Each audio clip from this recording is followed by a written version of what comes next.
Céim chantosig nu céim ro ada. Sinné an díspóracht atá ar bun a láthir na húra. Mada le rialacha nua atá á dástáil den géadúr an sa os cór na Camarí I barcan Croke tradóna ach rud amháin ar a bhfuil míad ar fad aonta tá cabhra tastáil ón Belgailach.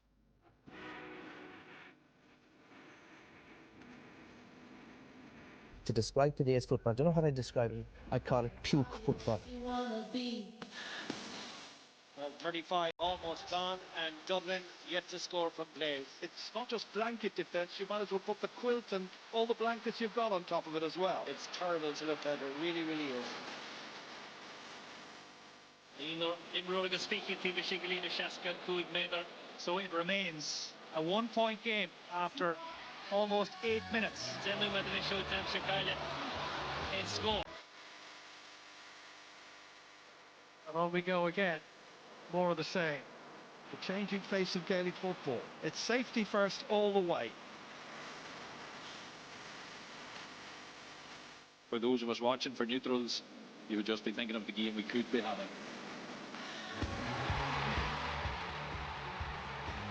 Tá mór take ar na cluí le líana nuas ach go háirithe agus in jobh den for tastáil ar rialacha nua tríalacha Connachta agus chuig a Lein a bheith na chéile sa chéitlethe ag a sé tróna agus an son an darach lethe le mua a tuairtaigh ar chuig a alla an son ag a hocht. Well, it's éabhlóid cinnte ach beidir réabhlóid atá ag eis leis na rialacha nua seo freisin agus ha míad ar fad ar bísin sa I barcan na Croke agus míad a súil go mór leis an dáchlethe atá amach roing. Ina measc tá ar banéil mar Cart Coman Goggins agus Farabhí I mun na rialacha seo chomá le na chuiste Éamon Fitzmaurice agus fáilte roimh go léir agus bí gáí níos fuide híos ar a Dave Lína tá imróir a chuid chúningáil sin Ryan McHugh agus beidir tá chuig Ryan de réir mar a héan an tróna ar aige fáilt achúir a mí Homa. Okay, so fecha mi den beidir ar reintas na rialacha seo agus tá 7 monchloch in our ire I gceistan sa agus I ddíirithe ar gachan é den gluthe caithfar rá agus speisiad anna himúil mar a deirm de réir mar a héan na cluichí ar aig an sa tróna. An chéad ceanna go son buineann sé leis tús na himmarthe go dain agus an slí a hosáid sé seo agus Coman imróir amháin ón dá hebh go Lorna Parka and then sé ein differ an mallat é mar rial. Yeah, dumta seo ceann sin play tá numra go útamáil is pléiciúach there fud na háte le linn an caithh is teach gacáit eile is burte bína ag caibhlann de gróir an líród. So dénn seo céal dumsa anna hín play burte glóir an líród agus leanna ráile sin clé. Okay, so tá graphic a going is dul me dhéanann chuirsíos ar an méid áirithe seo agus éim an tháinig sibh suas leis an smaoinemh seo céim fá agus cadatha sé géirí déanamh. Yeah, díreach mar a dúir Coman an son is soca míhall just a géirí deire chur leis an útamáil sin a bhí ná ag tús an cléthe stólam former tied egg and nor vi share shul go mean bresh agus gáthríon dus na cléhí tosnathe le kick séir agus bhí mar a géirí deire chur le sin agus cíntu an sahéig mín anna chud útamáil umrascáil agus mar sin ar siúil ag bert agus bín an bert eile géirí an cadmhóchant agus a méid géirí agus tócha an bhert sin a hógan tas. So Mark fannig bertamóthir an lína lethlí agus beag gachimróir eile seasamh leistigh den lína 15 céin. Nach é sin é? Sin é go ddíireach agus crohann sé spás agus an duine is far san air buan siad an líthid chéan siad ar anionsaí agus an sin tá job le deanú agus a cosintrí eile ní aici muid le heis de seán níos mó beidir séir seachtar hartar an líthid agus a chum bhfuil ar ionsaithe be an cléthe níos sceiste ag túsan cléir mar eile seo. Okay, Éamon, seo ceann mór go bhfuil annach chuid caintear sin é an solo an go agus cad é atá taobhfíorde seo agus cad é fáilimh go bunic sibh amach le. Well is soca an rud ná luas a chur leis an cléthe míhall go bhfuil an ráig an duine go bhfuil cailíiste an tarthu an preb cosise hógan agus a raig lo chuig sé le luas an cléthe beag deisig dín an cadach a raig samplan sa kick séir agus tá sé seo feice gan annachid cén ráhatán dul siar agus an son muilíonn sé an cléthe. So Coman ní gá fanach de hiile de adóg an réitóra is féidir leis an imróir an kick a hog go tapig nu is féidir leis passa chuirt a chuin ag an eile dá éireann so an mála é sin. Yeah, stocha bhfuil sé tuairt an buntáiste don fear leis an líród níos mód an an bíon tú an cosantóirí chuirtaíh hir an kick séir caithúil saolachs an eil siir leis an líród ní léon buntáiste leis an kick séir ceiríonn sé seo le sin agus níos mó lús mar a dúirt Éamon anna fé. Agus Éamon ins na sandbox games seo a bhí a gcuibh ibrig an rial sin. Dibrig sé anna bheith agus is ceann go mín na himróirí a géirí tríalt topic agus is féadlinn agus déiring go méid galore sound lead an count sin gan Tranona. Okay, and Mark Contusig, rud atá anna tamil de bhlianta Mark, tá sé ara ag goiste.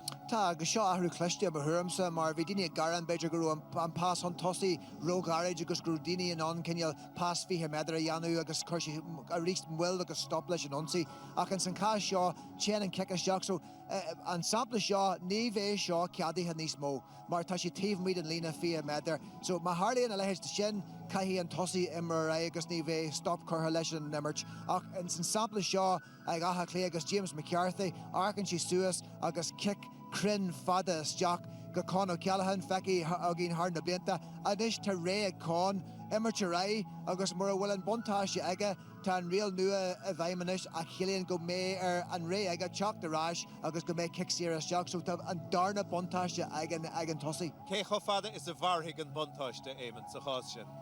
Tá sé ceangailta le rial an buntáiste agus tá míad ag molla deirechar leis an 5 second agus cinenne an réitóra bheith i gceismiáil. Is tócha choluas osníon an cad gomacht siar tá an buntáiste hart má dhéanaan an chosantóirí é dí halahú má churnseir fóríl arás agus a Marco Hogan an son. Okay, tá na slúite níl slúr ó bhuachan a bheith anach tá na himróirí a tacht carcalór agus a chuidig sibh Pádraig Joyce an son. Agus seo deismór, hí buil den goiste ag lé leis na himróirí seo go hafna seachtainna éimean, nach raibh?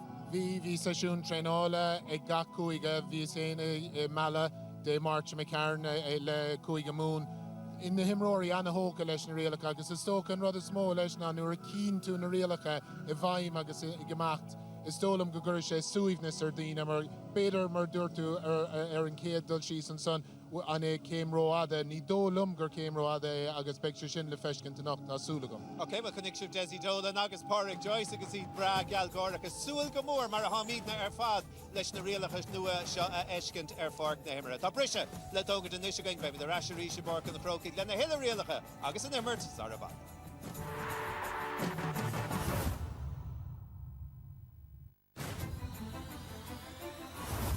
Fáilte ráis tá míid I barc an Croke agus imróirí Connacht agus chuig a lein am th fárt na imirthan sa taobh hirding I de prapáil. Dus na rialacha nua agus curfa tús leis an imirt sar I bhad. A chamíd na chun lé ana bhanis ar cean eile des na rialacha agus buineann sé sin le marc nua nó stúa nua atá leice ar fárt na imirtha coman. So ar I gédal si is cadatá gceist lei seo agus cad dhéana sé.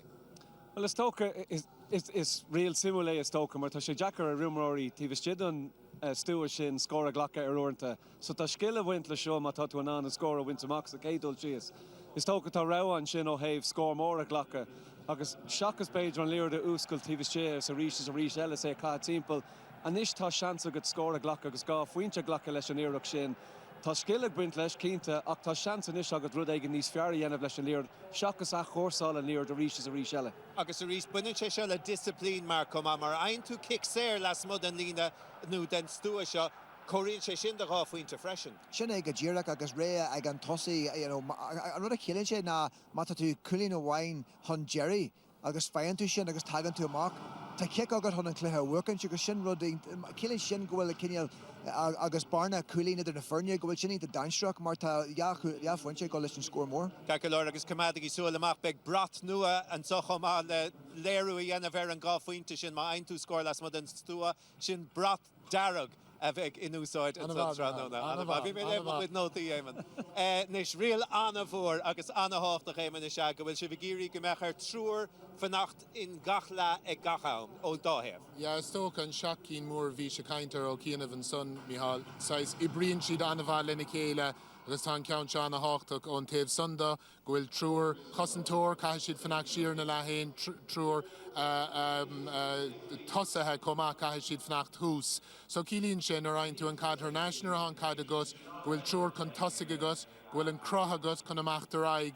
Cíimiad an son taobh eile den scéal nuair ha chuig dir díag siar agus goil Johnny Acker scór na bhaint amach bín anna chud a chuirsáil ar siúil agus mar sin de sa cá sin ar ein ard bhaca an cad th náis ní léonát le dulacha caiil siad é thógan bram bog rud céan an son sa céthe sin na héana siar agus an son ar ein tú an cad th náis ní léon sais crotha agus chun friúnsaí tapig dhéanamh. So is tóca leidínse an méid cosantóir town ach comáile sin tá na húmsathe tapig mar ráig fórna inis agus tá sé sin ag obair an bhas na cluichí go Cad dtí éon pinós atá an má bhrisin tú an rial so cadú trúr a bheistig I do lehéin mar chosantóir mar hampla agus trúr tosaí in éanacht leat. Má bhrisin tú an lín agus má héon tú chun tosaigh agus nachhfuil bert siar mar hampla. Cad a thuirdigad? Yeah, tá dína sais measca ho héhann ceann seo tá gá pinó sound má dhéanann tú trí hímpiste hallan tú ag iarraigh an cad a bhóchant agus trasníonn tú an lína well sin just kick séir ag an buinte sin. Ní cice ar an 5 méadar. Má han tú ag iarraigh mar hampla mar tosaí ag amach siar agus ag carú mar cosantóir sa bhreis so ag chur an héindia go dtí dóia cosantóir well sin immert sinna ciúil an son so sin kick séir ó lár an lína 5 méadar. So tá rud difriúil an son agus tá sé táachta go dtigan dína go bhfuil an difriúil sin ann. Okay, is rial lei sin go méid anna thuil a chamad ar Desi Dolan an son bí cinnte beisesin ag iarraigh gach éad a chamad fééis machtan so tróna inniuh. Dermid slán an ar banéil ar bheith secondú go mar go bhfuil agus Pádraig Joyce ar an scáilán an son Jim Gavin fear na huire takeach an leirling Jim Fáilte Road go GAABO. Are you like a man who's preparing a best man speech here this evening, getting ready for the big day and the excitement, all the work coming to fruition? Yeah, Gramagat, and first of all, thanks to TG Carr for covering the games this evening for not only for Football Review Committee, but for really the people viewing tonight. It's really important that everybody gets to see them. We don't own them, the association owns them, so it's much appreciated. Is it a bit like a wedding speech? I'm not too sure. We've paired really well. We're confident what we've seen in the trial games that it will work this evening, and we hope that will look like a really natural game of football, but just a good game of football. It's probably the most radical proposed changes that possibly have ever happened in the history of Gaelic football, Jim. Why is it important that these changes happen now? Well, the games have always evolved from the first in November of 1885, and David set the first rules of Gaelic football in. We played on soccer goalposts. There's 21 players. There was different. You could throw the ball in with your hand from the sideline. You couldn't bounce it or solo it. You had to kick it. So the games have always evolved, and the rules have always evolved. I think in the recent decade, and a little bit beyond that, there has been obviously more tactical innovations, and really smart coaches have used the rule book for a certain gameplay, and some of that people don't like to see the pedantic play, but when I hear that teams can't be defensive, I do question what does that mean, because in a game you'll have as many attacks or offensive plays as you will defend. So maybe it's the counter-attacking style where because we've got no offside rule in Gaelic football, it's a game of invasion. So you can simply bring all your players back as we know and then attack. Some people don't like that, but the thing is you can still do that in the current rule proposal. So it's really trying to get the game that patient, pedantic nature of the game to get the ball moving forward, and that really speaks, Michal, to the terms of reference that we were given by Intuchtar and Cumula Gasquel, Jarlath Burns, when he asked us to look at the modern innovations and try and balance that against traditional games. So when we looked at tapes, the one or two that we had from the 40s, but certainly back up through the 50s, 60s, 70s, 80s, 90s and early 2000s, the game was played vertically. So when Charlie Nelligan kicked the ball out, Jackie Shake caught it, he kicked it into Bomber Liston, who hand passed it to Mikey Sheeks. The ball really kind of went vertical to pitch. Obviously, that sometimes happens in the modern game, and sometimes it doesn't. It does not. So we're trying to get the balance between allowing the traditional game, and you'll see that tonight, and still allow recent innovations like the goalkeeper, for example, still supporting the play. You had lots of conferrals with different people. Your own group, I think, met 35 times, Jim. You had surveys with players, you had meetings with managers, referees, indeed.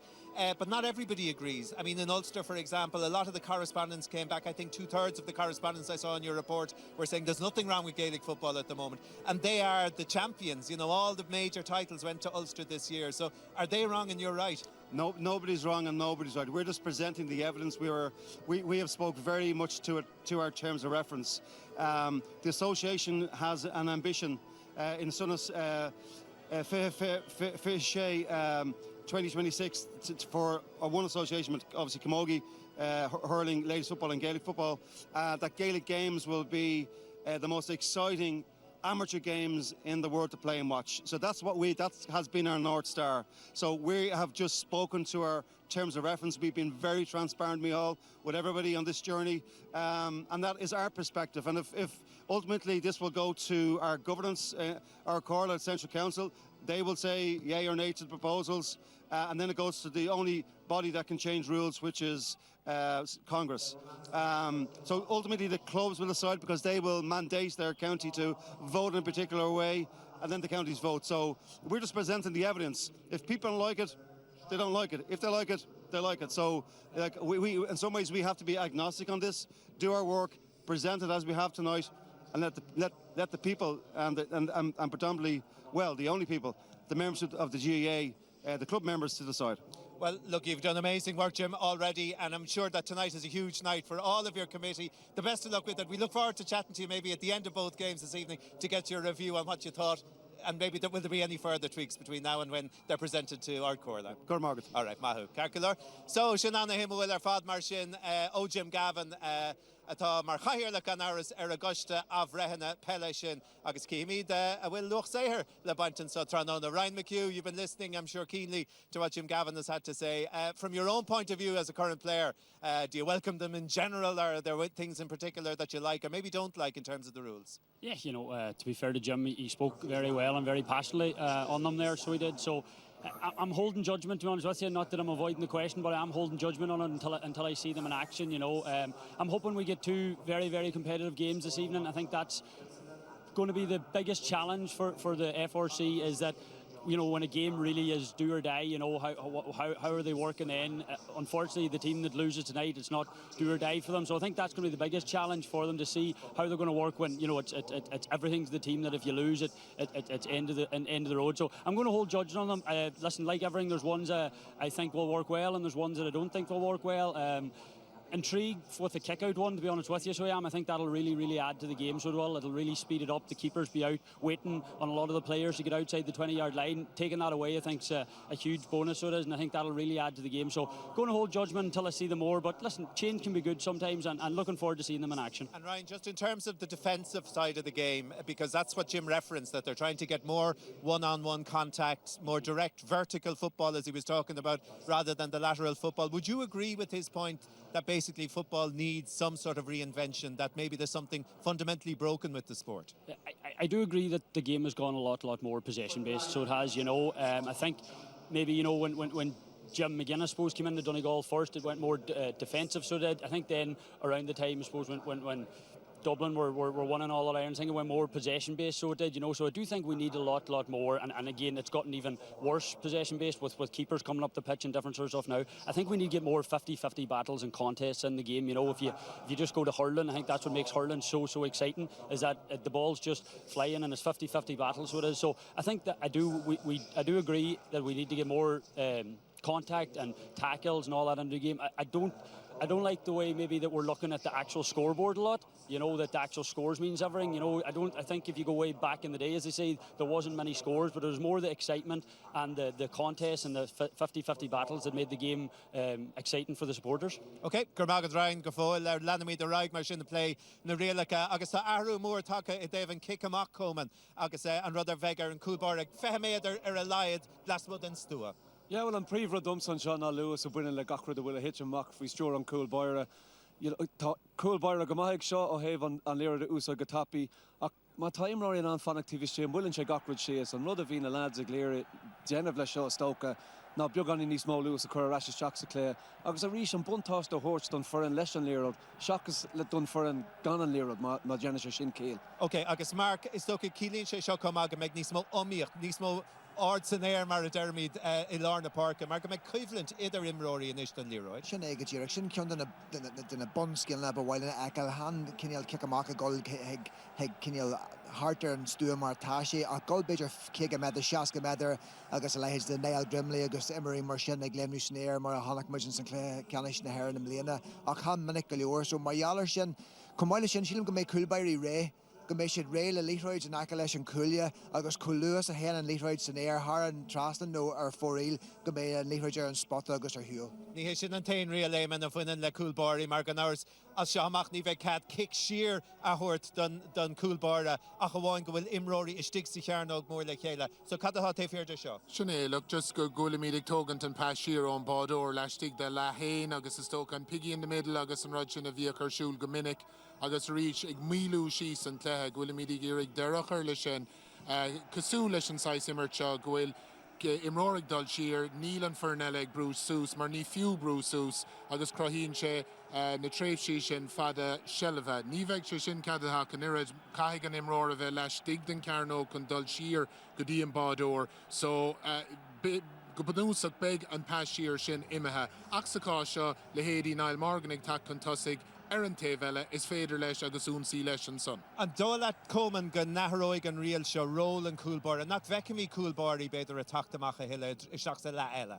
Yeah, well, muna bhfuil tú an pelle immert cosúla Niall Morgan tá tú cannach fannach sér agus níl tú chun an seans a hort mar má chalan tú an líród tá troirtaíh hir dat you bhfuil an cúla all baidíní suas so tá ahrú mór tá an gin freisin. Yeah, well, beidh sé anna himúil feic chun sa phléin an fear seo leis an rial nua. Carcad á brise le tógad an isise goig, beim na ráis leis i gcéit lethe Connachta agus chuig a láin tréis a brise.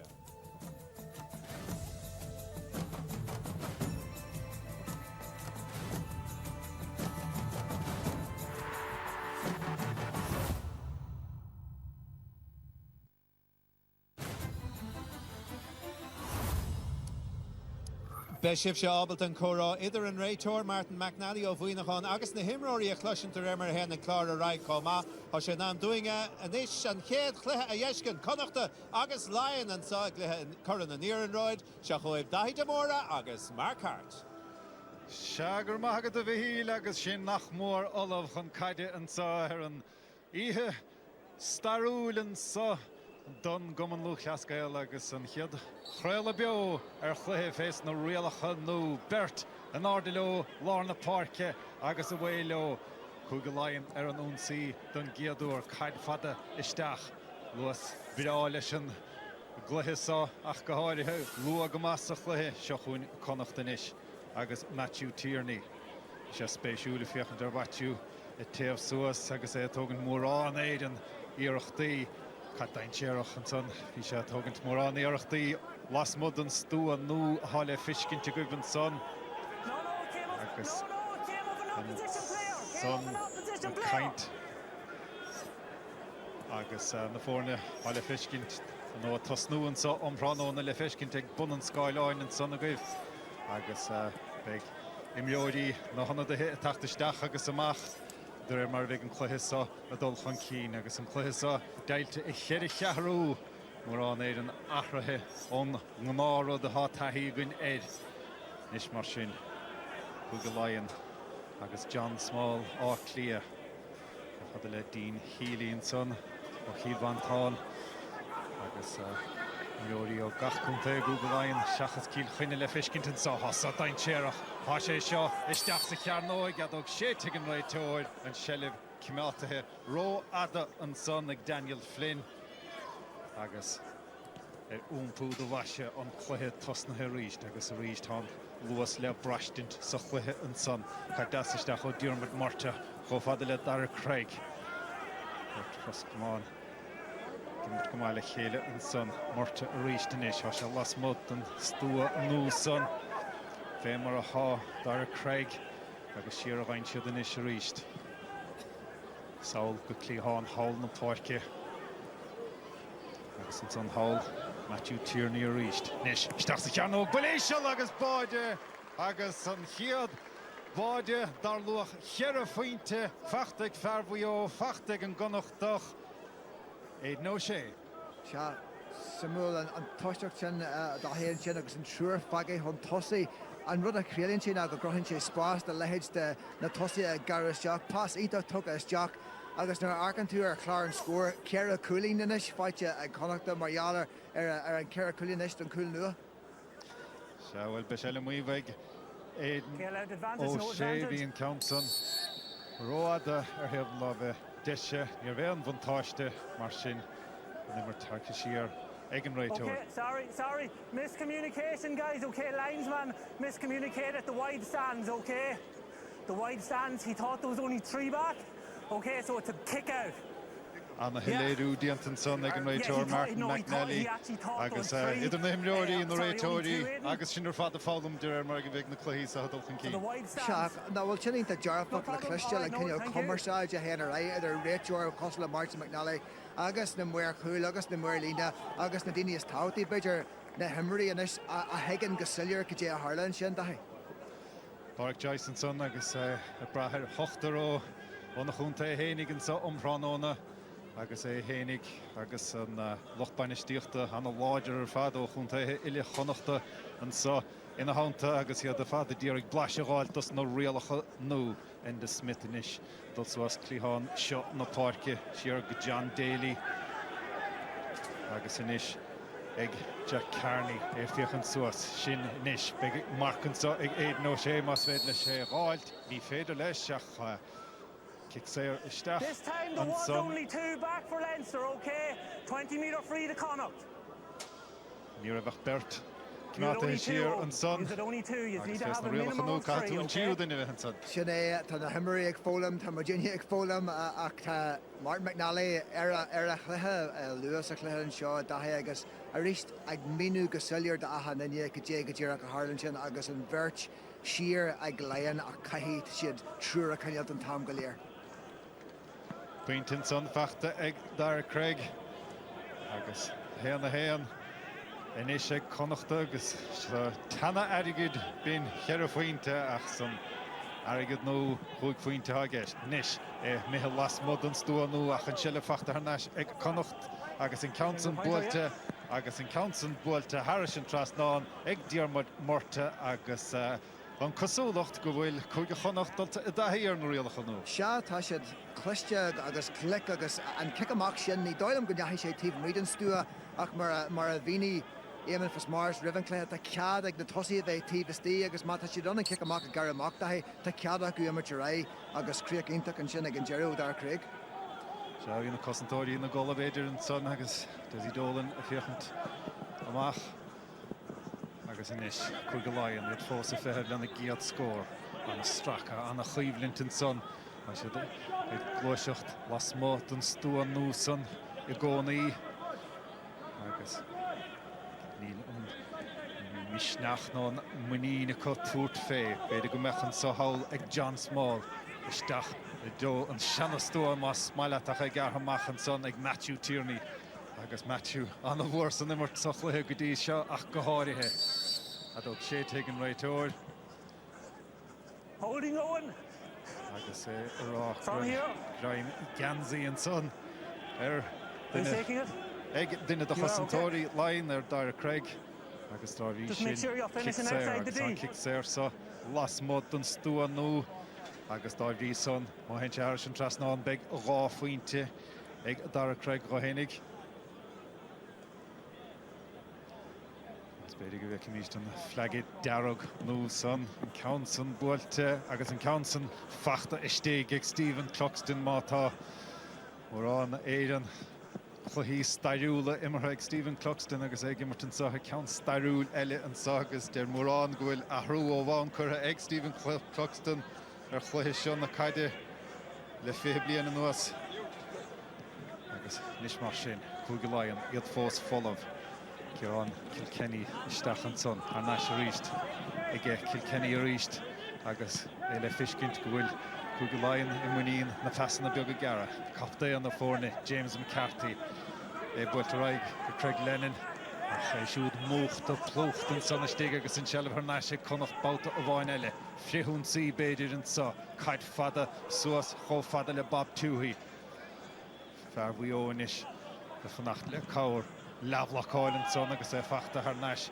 ag capta an chuig go láin James McCarthy agus seo linn iad a ríist ach an tasan anna scuilte agus óin McLachlan an seile fachta ar náis ag cúige Connacht. Éad nó sé inis an Council buailte go deasaige Harris an Trasnán. Éad nó sé báid agus é pointige. Seo agus ríist eile an spás crothe ag an trúr faga hon tosaí ag Connacht ag an uair seo nuair bhí dí heile bhú deanta an sin a gathe bhí déiseach go buile chun cin ach a ríist eile fáibach ag leon leis an kick amach sin teagháil deanta ag bhar a dáin sin Michael Bambrick leis an kick amach agus leis í bugé seach inis. We had the initial free for inside and then we kicked it away, so the indiscipline brought it in here, okay? Agus é sin mínithe Gusaléid an son ag Martin McNally agus well á faibanna ag Stephen Cluxton lena chiicamach agus agus na cosantóirí chomá de séile an sa ag Diarmuid Murta agus an Council Seolta Harris an Trasnán. Se agus hí beidir nuair nachhfuil an scór nó an búirtear cótáhaach sin sílam go muid le ag ddíire seach ar na rialach an nuair an seo dathé just óhíomh an cluthe sílam go gaithí leon rud ag an eilean seo Marta. Tá tús ionta deanta ag Connacht an seo agus iad 8 gúilín chun cin hana féin agus muid luas ar sa ceathra seo. An áir de leo mo halár na páirce é fachta ar sé gas na Connacht ag mátá á spás an socha diata dí sin darabáide a ráid béidir me siad sásta lena buinte beisiad go dain agus go darafa agus dara Craig agus puinteile fachta get a hen. Se níos mó foiineh beidir Connacht ag an foiinte seo tá sé níos crothaithe sílam go dgan siad beidir na rialacha níos far ag an foiinte seo agus a land botún deanta go hairithe ina leathíon ag leon. Spéisiúil gan an tuair sin chola go raibh James Horn á ar an guiste abhreithe go raibh sé stig le Connachta ar ina seachtainna i míún rialacha nódáibh agus beidir gúil tunachar ag sin ar a gcuid imartha an sa Shelf Keighton son ag éad nó sé fachta ar náis gas na láin ag inis mar sin an bhfuil scór únta sa chiad ceathrú sa suas clíháin seo na páirce tá Michael Bambrick ó Cheatharlach. No advantage, okay, no advantage occurring here. Gan é an bhaintáiste ag cos sa ghuaisteacht sa agus beag kicséar acu las mod an stúa nó. Yourself, yeah. Okay, just step back. Agus beag go dú dís fé an countsa. Agus cíimiid an son a thrú eile ar an gluthe sa an cúrán san a lein agus ag marcáilin náit go gafar an kicséar ó thógaint. Mark Barry ó chunta líise lasmot an stúa nó dahad méadar agus dábhrí sin ráfuinte a bheith i gceistin sa an Council ard ach an Council ar thaobh na lábhah deise agus ar fóraíl ach bíoga túirt fé go háirithe agus an dáfuinte le tachttas. Díreach é agus rís bras salir ó Martin McNally fástaí bhíine sé agus salir go déhí ar siúlann sin agus deis ar a cetógann sin ag Mark Barry chun leon a chur a chláir an scóraach ar tharla sé dó. Amach go lár na páirce le Conor Gleeson lena chiicamach. Shelf fachta ar náis sé cúige láin inis bhfuil scór únta an tasan mátá ró scuilte agus béidir cealtaí a bheith ag gimmart lena chéile gan dát i leorí os na cúntaithe ar fad a cóimirt i le chéile an sa ompránóna fé mar a bheith sa darach lethe idir chuige mún agus cúigála agus an chog chóramh an nuas chear in ómtí fáca hin sa chiad ceathrú caiid fada ard isteach Joe éad nó sé agus an Shelf sciran caiide buaite ag cúige Connacht plias bra do gháile an son ag John Maher an Council ard an Council Harris an Trasnán agus ní habháin son ach é lasmod an stúa agus é sin fachta ag Jack Carney an brat daragardathe ráfuinte as an Council. Se scór ionach ach neart an scoil i Larna Park ag John Maher a crothaí an spás na Jack Carney agus leis nuair a churann Martin McNally an dá labhs an air díreach mar sin céann sé sin gro sé tíomhmuid an stúa agus mar dhealar sin coppla culín fáite a ríiste Connacht agus chun eile an sin dathé. Ceann eile fachta an son agus é sin fachta ag Diarmuid Murta há tí faointe fachta ag Murta Weil há tí scór fachtaige chear a faointe mar bhíon Council a ríist díadach las mud an stúa agus há rihamrá se fad le cúige Connacht an sa. Se cin se go léironn sinna an táhacht a bhainein le crunias agus tú a bheith an sinna dhéanú an luach le cic fada tíomhmuid an stúa sin agus is fiú ga culíine rud aonanta táhaach ar fad.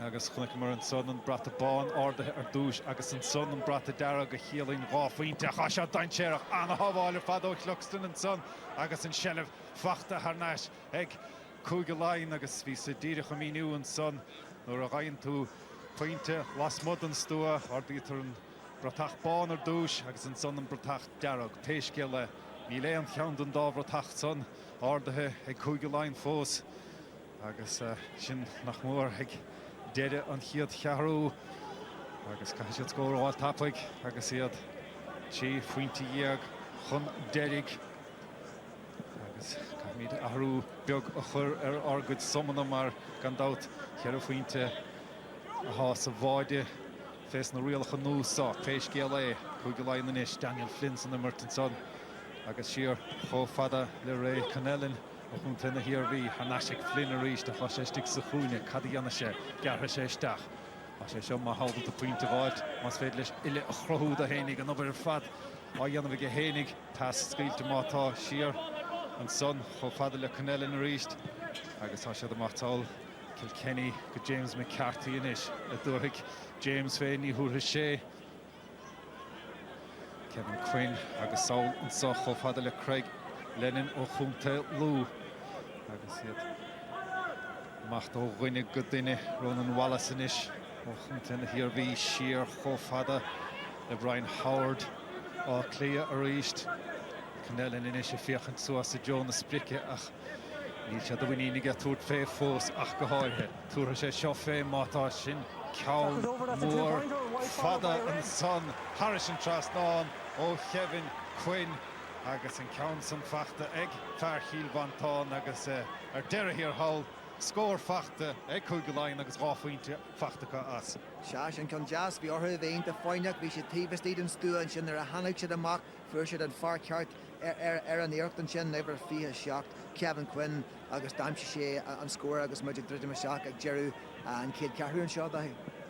Bhí Kevin Quinn arán san rinne seachtainna gur se súil go mór leis an dá faointe a gáiltar na iarachtaí fada agus heach go raibh sé cleachta agus a practiceáil díochan ar na iarachtaí son óin mar gleachlan ón de bhile inis. Agus é seo má hábal a scóráil chomá Passanna beag gara siar chó fada le Aidan O'Shea. Aidan a túirte ceann mór gríomh fada agus an banán séitethe agus bhfuil sin díadach agus an banán séitethe díadach Harrison Trasnán ó Aidan O'Shea agus bhí son las mud an stúa agus dá rí sin ráfaointe ige as Aidan O'Shea an son agus cearú anna hainmhach an son a cíochnú leis an pointe bra son ó Aidan O'Shea agus hena cúgdíag ag cúga Connacht náide dó ag Kevin Quinn agus cadéir fáil lei sin ar a híl í bhóna. Se anna hanmhach go Joe domsa ar a leid ní lis gom cad ceapan Ryan. Well, Ryan, what do you think so far? Yeah, it's more open, definitely. You know, there's a lot more kicking in it. You know, I suppose the two teams playing probably are a bit more used to kicking the ball anyway than say Ulster teams. You know, but there definitely is a lot more kicking. Listen, it's still very, very early. I do think we're going to get a lot more goals. I think the teams are trying to push out that wee bit more, trying to get on a wee bit more contact. So they are. So it's working well so far. You know, the game's unfortunately not that competitive. You know, Leinster or Connacht, I should say, are running away with it a wee bit. You know, they're really, really dominating around the midfield area. So they are. So I don't think there's been enough of the new rules enforced. You know, the ref, to be fair, Martin McNally was a wee bit strict on the overcarrying, which I've been told that they're going to try be stricter on it going forward. So it is. So it's still hard to tell. So it is. You know, the game is definitely open. There's more scores, some unbelievable scores. By both teams, you know, the 2 point outside the mark. There's been some unbelievable scores. Aidan O'Shea's at the end there was phenomenal, to be fair. So it's definitely probably encouraging teams to shoot from further out. And it's making the forwards' life a little bit easier, and skillful forwards. I'm looking at Dara Craig and Dermot Murta. They're getting on an awful lot of ball, and the three forwards inside seem to have an awful lot more space. Yeah, definitely. You know, it's becoming a wee bit difficult to analyse the game here at the moment because you're actually trying to watch, you know, how the new rules are going. I did see Aidan O'Shea one time when the ball was turned over, calling somebody don't go past. You know, so you can't go past the halfway line, obviously. So yeah, there definitely is a lot more space in the game, which hopefully is a good thing. And is more scores better? As in, you know, is it taking too much away from the defensive side of the game? That's just the one wee worry, as I touched on before the game, which I do have. I think I don't want us to get too obsessed with the scoreboard. Definitely not. You know, I think matches get away from teams. And you know, I want to see a lot more contact. I want to see turnovers. I want to see, you know, the art of defending. I would like to see that a lot more in the games if possible. I know it is difficult. You know, players are so good on the ball right now, and when they see opposition coming, they just move it back. But time will tell. Time will tell, and it is the start of the season, I suppose. Tusen Taysur, Kimi Conasavek, Dahi Rashquib, Sherish, and Dara Kaharu. Seagur maithfidh an a spéisiúil son agus fémar bhí órán son sais lethúlach madagan ar na rialacha nó agus lethúlach madagan ar nimmarteach tainebh go maigad ísa. Se tainebh agus ard rad a scóir le go háirithe le chuig a Connacht in san cíad carún sin dahi rudí na simh an kick dearnach go iad nó sé an sin. Bhí an kick janta ag iad an díreach ar an clog ach de réir na rialach an nua má tá teagháil janta aige leis an líthroid agus an sin bulan an clog. Tá an scór ceadaithe ach da méir sé ina láha aige agus an sin bulan an clog agus an sin tá cicail aige níl sé ceadaithe sin rial eile agus immert waio ó iad an sin. Agus an éidir cíanna dul amach go lána parca de chahanáide na caide an sa agus sé bheith fiochant gan nach berta mo lána parca ach níl irid útamála na pleicíochta le fiscint an sa seachún cúgaláin mátá í bhórdarach an scóirín beag go bháin an son sa chiad carú ach bú rá faointe agus iad san hénig go dtíag dola dathí ar na rialacha nó. Daniel Flynn, hí sé siúd go mór san immert an son. Sure go John Small, Count Fad isteach a Jonah Carnoige and Count an mátá ró ada agus isteach na cín airin agus ar fóríl an daríocht ar fóríl ag cúgaláin agus rudaile há spéisiúil le fiscin go dtí san ná fuil na báidóirí téis a garnóga a rágant an nechar seachas chun na kick amach a hógant rud há neganách le cúpla bliana nuas fada amach ó Gleeson agus é sin tócathe agus tócathe go hanamh ag Enda Smith ceann tapig an san tócathe agus isteach go dar Craig Connacht anna bha leis na fesanna beag a gara há sé ag mo glachlan inis an tasan dulta a bhaid mátá agus é fachta harnáis ag cúgaláin agus James McCarthy an son agus sin rud náfuil ficithe an go dtí san an buail agus imig más maiile an solo an gcó ní le éon cheantas na fórnatéis buntáiste a bhaintá san fós Craig Lennon inis a dul ar an ún sí Paddy Small leis an iarach mór fada ach a ceann san na ríist ar fóríl an tíúireacht ar fóríl ag cúgaláin ach tá siad take isteach níos mó sa cearú san ná mar bhíidir sa chiad cearú. Tá, bhí cuma ínta míthas ar fád ar Desi Dolan agus just McNulty agus iad siad in san Kirkle ag an cearú an sin agus bhí go leor cainte go le go háirthe ó Kieran Kilkenny agus Stephen Cluxon so ní minic a chaileann go háirthe na Dubs cluichí an seo barc an Croke daithí nó so ní raibh siad sás sin a Harbí agus mar luí tú an sin a tús níos spáir deanta acu cé nachhfuil an scóir sin fáilte ag Paddy Small. Fiscin cúga Connacht a gluaiseacht go maith agus a cóibbriú go maith le chéling Count an mátá ar fóríl an báta son ó Fergal Boland ó chunta bhuió Cluxton inis agus an Count an tócathe níos a hapúla agus níos a fearr. Paddy Small inis locht na hard carachug gobair go maith agus taí gan dáta có bheith gimmart le chéile an ceann inis mach an sa go Craig Lennon ó chunta lú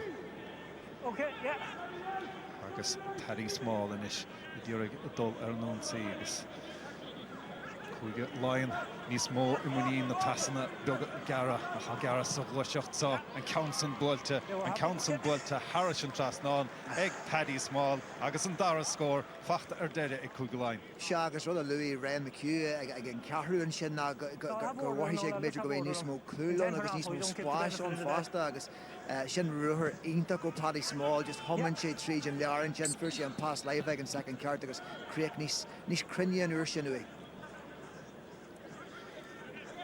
Connacht ríist inis ar an únsaí Leithleanú leabhlacháil agus fachtar Harnáis Ronan Wallace bhfuil tú fearnáin agus inis mar sin Donald Keown Aberdeen níos mó anama in immert Lion inis sin tas dasisteach ach an chosint goláidir an son hir ag Johnny McGrath agus amach inis go Donny Smith Donny Ross Cumáin Jack Carney agus a túd fé an báta áirithe son le foiir na bróige bhí Fergal Boland agus ráfuointe fachta ag Fergal an son do hénig agus bhí sé spéisiúil riimiis an chluithe bhí chuige Connacht ag cleachtain an hiíochtaí son agus há sé sin le fiscin donna go imirthe. Se cleachtú an maistracht agus sin feici agin an sin díircho Fergal Boland ebre fi seach bhí sé ag fannach cineal instant glúiseach sin agus ag an second ceart hanig sé agus bontáir sin is ag Connacht. Buntáiste cá chadóg sé ag an réiteoir. Guys, it's 4 meters, okay? That was about 7, okay? Sé na míú na réalacha an dosna himneoirí ar fad agus an báideoir Conor Gleeson a tachta níos chun an ceanta a thógaint agus Okay, Conor, off the ground. Is a túir go dárlóch sé seo go meach há irid tuis go bhfuil ráfuointe le taachtas na hiíochtaí agus go bhfuil kick mótáilta ag annachchas na báideoirí inis go bhheicimid níos móda sa tarlúnt. Sin é bhí meidirrán sin beag naró sin de fecail in gra immert dathaí ach i gasna mar sin is cinnte go bhheicimid níos mó na chuilbeir ag teach amach. Guys, we timed the entry, Aidan, timed the entry, okay? Conor Gleeson mar sin Okay. ó nún mór ach an ceantan bhfuilte Let me know when it's a definite. chlé agus ar fóríl ach tá cinnte nach é sinní an ordarnach méidéisiú de tachta níos chun íirecht a thógaint.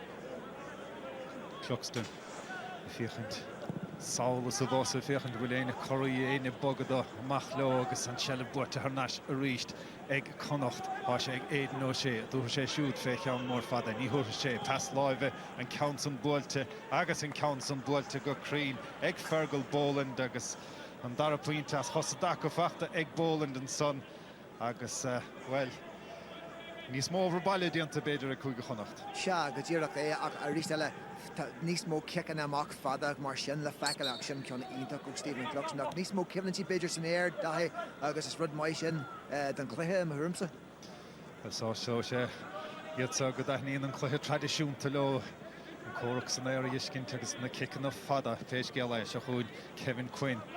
É siúd anna bhór san numar do chuige Lion ceann fada isteach ó Connellan agus é fachta inis ag Daniel Flynn ach an ceann ar dheis agus ar fóríl agus há siad i ddírig na scóir na raimsú ach há siad a tacht níos fosa agus níos éasca ar chuige Connachta go dtí ach go háirithe sa chluithe agus Conor Gleeson níos kick mór gríomh fada amach ach é fachta Harnáis ag chuige Lion báta eile ach é caiilte é fachta ag Aidan O'Shea an ceann fada róada é fachta Cluxton is stigin is Cluxton pas beag gara chá fad le ón Mortin inis agus ní hinné an chiaadúir wachtá clia pasáil an dína chéile an sa omplánóna seo fearraile chu capta an na fórne James McCarthy é siúd gara go dain fé Craig Lennon inis pas isteach ceann róáard deach sé a dain seoach fós ní bheith mátá mar an chosint láidir an son ag John Daly agus há an son ar chlíháin hall na parce dair Craig an chiad chearúige siúd Cillian McDade inis an captéan agus an áleochtí an taobh sa Boland áfuointe as a chéile fachtaige siúd. Alan, don't worry about subs or potential subs. Just stick with the line if you've nothing else on, okay? Sinnig chiad tas siar a feici gin le na chosin sa chamránóna agus all the time scanning. sin beidir ar an gluthe sa chomá.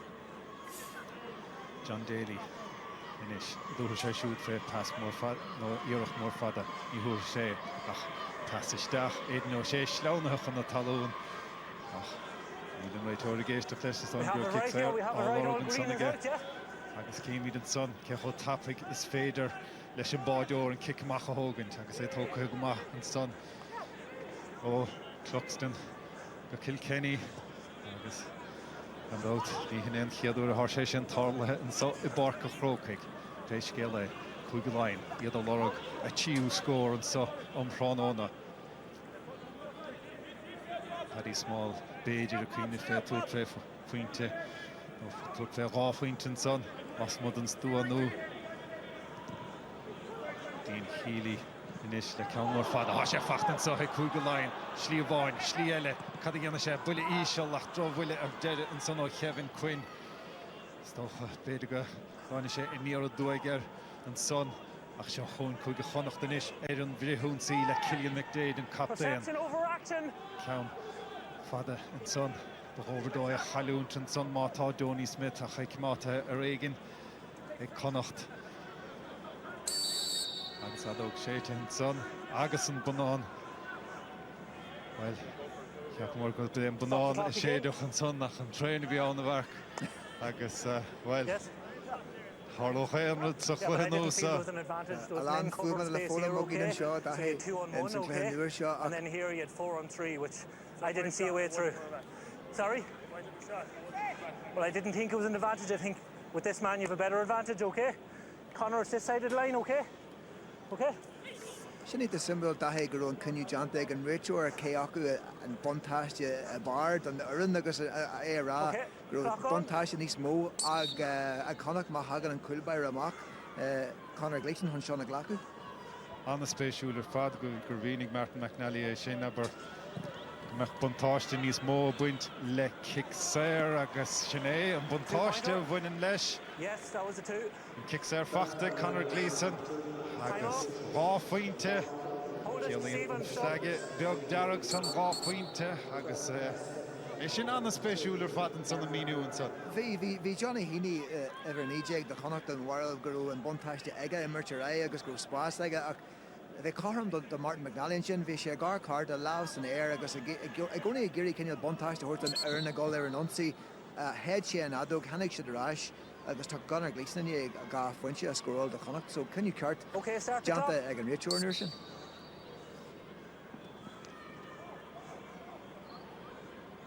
Clockston inis amach leis agus an ceann son fachta go maith an mó I Joe Lorne na Parkinson I Daniel Flynn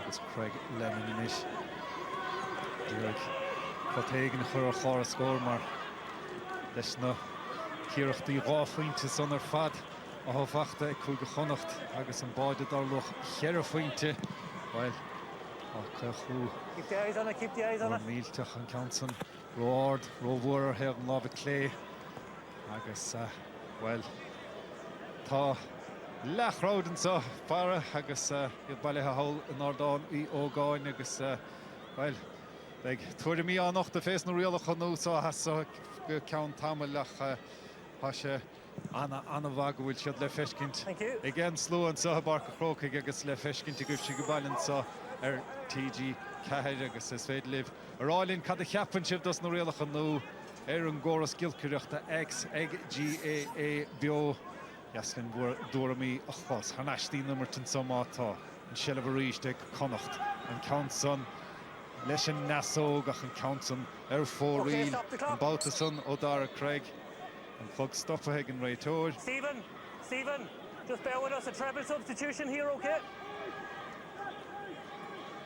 Okay, roll them in, lads, roll them in, get the players in. Agus túr an a dí tacht in éanacht agus deis áthúirt ag an réitóir Martin McNally don túr tuis go bhfuil túr tacht in éanacht agus chun go meach sé sa léir céméidir mliúr a thárangort agus chun go meach na héanad I gceart an chud stoppathe ag an réitóir. Okay, Cillian, start the clock.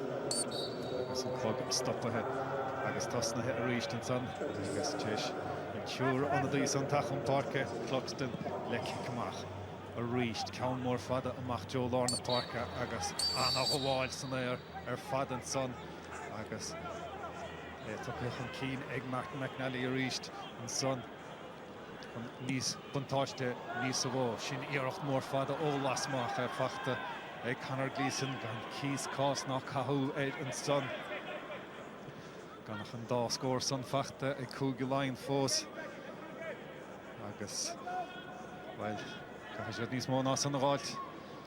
Stíon an chluiche ceannis mór a bhaintach tránó na máireach.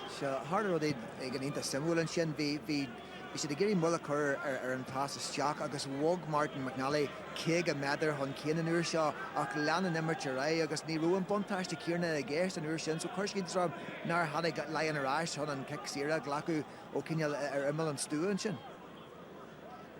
Seastoch sé tamlos na fórne agus os na himimióí agus ón lochbainine stíirta stocha do a hí ar nó réalacha núsa go háirithe le rudí nehéléidir nás buntáiste agus a chur ama agus rudí mar sin Connacht a ríist. Tíómtí fé bhain tíómtí fácathe sa chiad lehan sa bhacha chrócaigh ompránóna. Smith leis sin ceann son ceann róir de sé rógeard mátá agus bíon son Anna a ghain séach bátaí ach an se le buirte haneis ag cúige láin agus iad son ingant an scór go dain agus go géar agus ó halamh se chuúine inis a dul ar an núnsaí báta son le Ciarán Born ó chunta lú agus haneis go Mark Barry ó chunta líise sin gluiseacht óghine go duine Cha spéisiúil go bhfuil siad a díreach dul níos cirid an spreoch ná mar atá chuig go Connacht an túirt fé. A siad las moda don stúanú an báut áirithe sa iad leistigh do an cámsa ó Chiarán Kilkenny agus an pointe san Harris an trastáin agus bhí son a tastáil go gíorhatha. Seas cinnte go róg tá sin feici ó gin ó chéan Harna blianta an slash céan isteach sin agus sin an gro sé cineal a crothú hart ar imime an stúa a rís de géirí an pas amach eil beidir chun an scór gafuinte a eil ach ní ró sé ar fáil agus nar a bhg sé isteach chuine sé go slachhar agus coolín táhaach mar luí tú an sin de chuig go lein.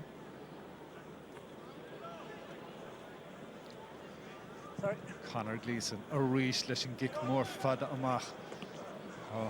Fuair na gicanna amach ón dáhéal dult amach go lár na páirce agus inis mar sin éalathe isteach tá Paddy Small, Paddy a garisteach a Jonah Carnoige iirecht an son sábháilte ag Gleeson agus amach le Connacht a ríist óin mo ghlachlan inis sa Shelliv an son agus é spéisiúil an son go bhfuil Paddy Small a túirte báide an báta san agus meú ríist gur fiú chear a faointe na báidí fes na rialach an úsá chuig go Connacht inis.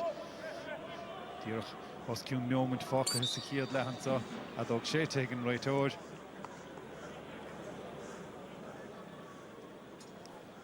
Holding. Agus Geimer Janzi an son. 24. Agus It's inside, the foul was inside, so it must be taken inside. Okay, you don't have the option of going back here. Only if it's brought forward 50 metres. Okay, guys, your marker is the 13-metre line.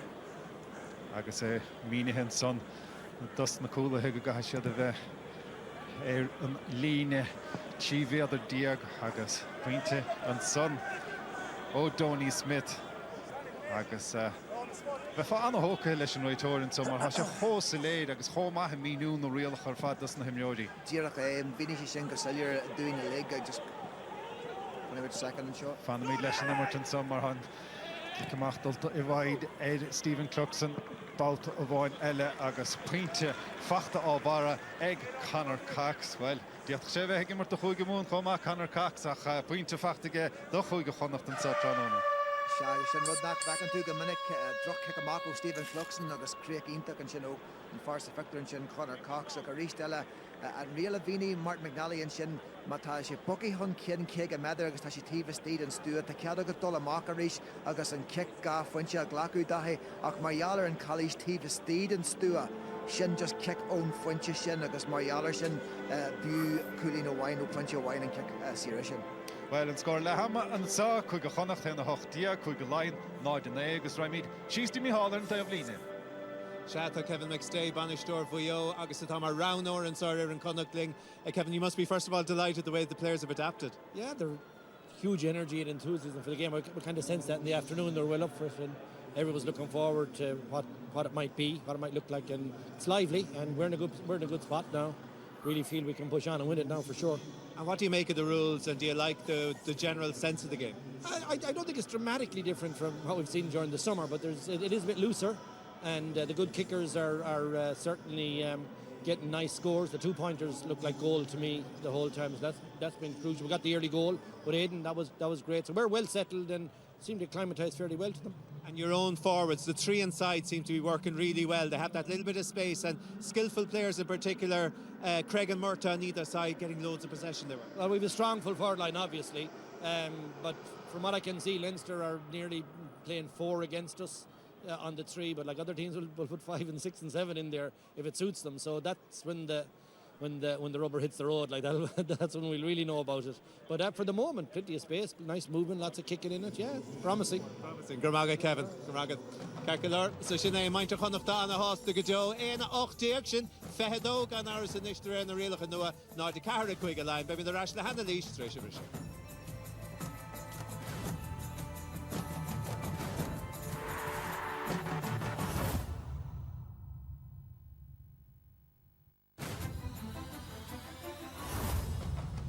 Paltarashka, Pork and Croke, de Downy Bemid na live, la Clehecanish Pella or Clear, the Kilmachod and the Croke, Agus Kula, Agus Big Clehecanish Amona, Horkuyagrig, the Sarshe Ligator Tiger, Ema Quilla Bemid, Bio, Ibarki Cleave on the dough, a clog Arag.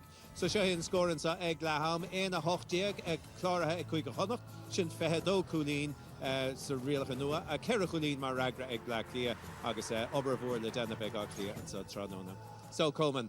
Cadw the lever show. On Kate second be Ruddy Defriul, nach raibh. Is a goir dúirt tú á clia seachas an line, but chuir bíle million le sin. Gachta fud na háte le na riala canoa. Yeah, bun mai tanna vas, bhí sé simul beidir go bhfuil fós imróí gimmert faoin na seanna riala agus beidir nach bhfuil siad a gúsad an pass brogue, a gúsad an buil agus ima, so tá riala go fós a dul a Weimar who is Stoke. Ach, le sin ráte, bhí Ruddy le fescint lig dus na imróí Lewis a choristeach sa glúise. Yeah, okay, agus fecha mi there an tús a bhí ag an dá heh, agus hána hain bhí rialacha ábrise ag na himróí daoine a seasamh taobhastig den lína 15. Well, look, Brandon Keiko Tapias a hálín an cahabhaisteach agus tá an unsaí díreach an sin nach mar Brandon Majera Rees tá an an fearir an lína 15 méadar an sin.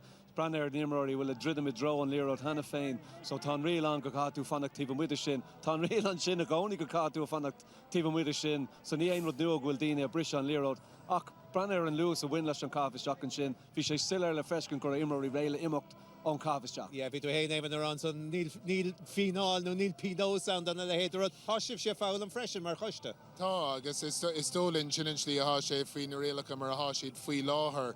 You know, gahig na himróí bheith leistír den lína 15 ach Neil Pinos just Lennon and Rate or right. Well, fech mi beidir ar a gúil mar sin, agus speise se mar ceist pub quiz na stochas na blianta amach roing, cé scoráil an céad cool faoin na rialacha nua, an fragla is Shannon Dor. No sé, yeah, is stoch an rod mór faoi seo ná tá láinnig brú amach tuisgúil an stú ann agus tá siad géirig an gá faointa chosint ach dar Irene le Matthew Tierney Retreat mai écmid an son Tá siad Farah and bhfuil sé contúirt féin gá faointe spás a stig, crotha stig tuis go bhfuil éad nó sé a stig, dairg le Matthew Tierney dal trasna agus anna críocha ó éad nó sé an son leis an bád agus an céad ceithre faointe ach mar a deirm a rí sinad na rialacha ag cabhrú lena chéile go bhfuil tuis go bhfuil an stú ann Cahishi bro amach by me the Faircanter Coupe the Countess and Sampli Shinagaun second, ach Crohin Cheshin Spas stig. Okay, well, fair me there Coupe the Countess and the Hirach the Father Shin. Agus Hashi Gadasner Henshi Chai Stockholm and Mar taking an Tossi Keho Loch for a Satashi, golf winter, so Bresh Pointy against Agus Kahig the Cossentori Bear and Ordle. Yeah, Stoke as a Kate Glushak, the Chin Vish Siller, Grosha Tiva Shit and Stew, the Glushid Shid Lera Tiva Widden Stew, Arch of Rashid and chance the Gachulina, I'm sure Leshan. Kick shin.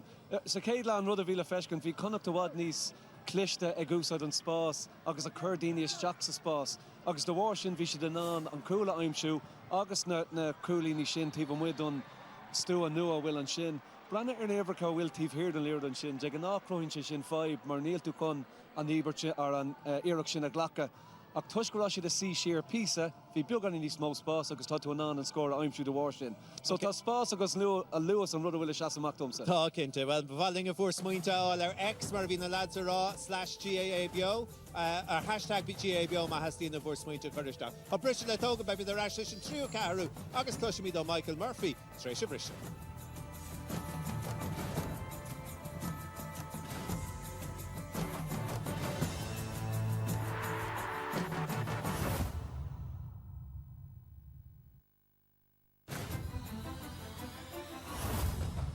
Ja, fechen de stachar shot as Stuart Hor Fark and Croke, Peter McKenna Clay and Son.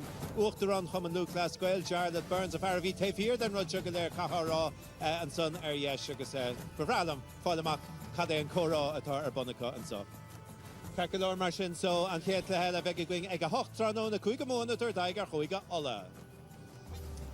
Shata Michael Murphy Coma at Marval and Gushta Takachan Larting. Michael, your own sense of the first half we saw there? Listen, probably a little bit one-sided, I suppose, from the point of view of the spectacle, but in terms of Connacht, I thought their football was absolutely brilliant in terms of that attractive, front-footed, forward-thinking football. Catching balls, clean catches around the middle of the field, long-range scores. If you're a Mayo fan, you're seeing Aidan O'Shea playing the way he's playing, Fergal Boland, Jack Carney chipping in the long-range scores. I think Connacht have got to the pitch of the game really well. They look really organised and they've just been really good exponents of all the rules so far. And Aidan O'Shea has had a lot more space. I mean, in times like yourself, you'd have a lot of men hanging off the big man on the field. He seems to be getting a little bit more freedom under these rules. Yeah, and I think Connacht, you know, they have that long ball outlet, but they're also mixing it up really well with a nice running game, and for the runners around the middle too, they've great space to try and to penetrate, so not running into as many clogged bodies, definitely, but let's hope that the kind of Leinster can kind of pull it together a little bit more. They definitely have enough quality there to do it, but from the point of view of just an exponents of the game in that first half, Connacht were really, really good. And are there things about the rules, because you were on the committee obviously, that you like, or maybe things that you are slightly concerned about? I just think in terms of, you know, we were looking probably for the game to be played quick, the game to be played on the attack, the game to be played in the front foot.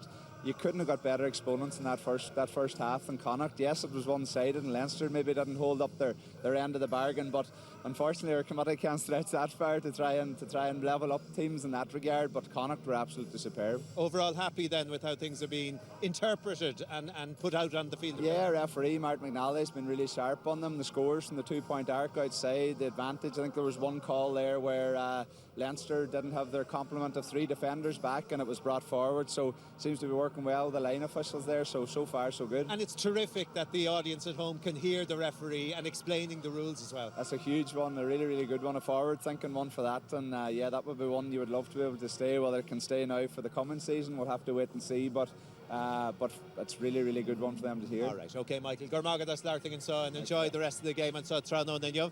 Carcalor so Martin McNally, Janavahli Amach and so Dundara La Vi Anachid Lahagan Raytor Homa, La Kuiga Connacht and so Tranona. So Kimi the Fader the Kuiga Lion, Tachtaniri and so Arashpik Dahi August Markling.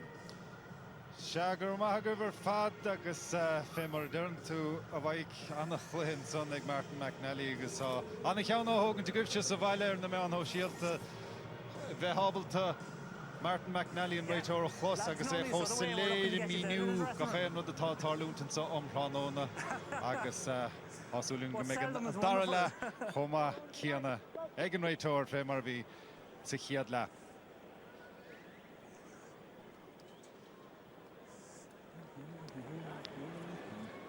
Agus fiachant timppel ha chuachlú omláin take ar an Connacht sos don dara le.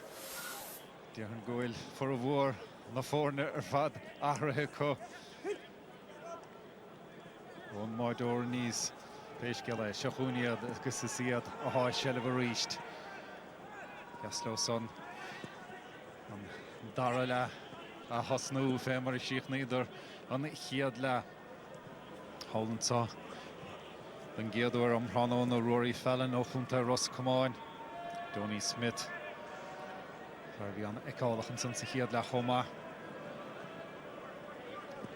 agus saoilóga Clíháin Hall na Páirce me sé de dírig éalóisteach rud a hadiantan sa go déach sa bheith ein séireach fós tas anna feasisteach sa chearnóig ach an neran na dála ag gearthamach an son ag Ronan Wallace. Well, hí son dain séireach hí bear na mór grí oscailtan son agus well, hí chance le chuig go lein an báta san. The rud of Louis Michael Murphy and chin mascan idir na honsithe janta ag Connacht sásta gol leis na hiireachtaí agus na kickan na móra tíh muidan stúa ach a rís leis na pás na leifa agus a géirí na deis na crúla crochu an uair sin agus mí áhharthú. Chuig go lein inis a túr tré leis an iireacht áirithe son Paul Kingston ach an count son ar chlé agus ar fóriil. Agus hí sé dírig an dá faointe gáil leis an iireacht son ach hep ed sa chás áirithe son. Is mar sin Conor Carroll sa bháide inis. Dó chuige Connacht. Agus in fémara deirim for a bhór na fórna ahrathe an sa agus saol leo go clíháin hawl na páirce. Och buinte díag idir na fórna sa fémara cin sibh. Agus chuige Connacht góir le héanaan san sa chiad le. Leis mar sin na himleoirí nó ar fad a hatal go histeach an dara le iad sanna díorag an mar go bhágant ar an gluthe sa. Agus cíimiid don giadúir an sa an báideoir tacha amach sé mo i lár na páirce ach a dóg sé te higgin réitóir an sa.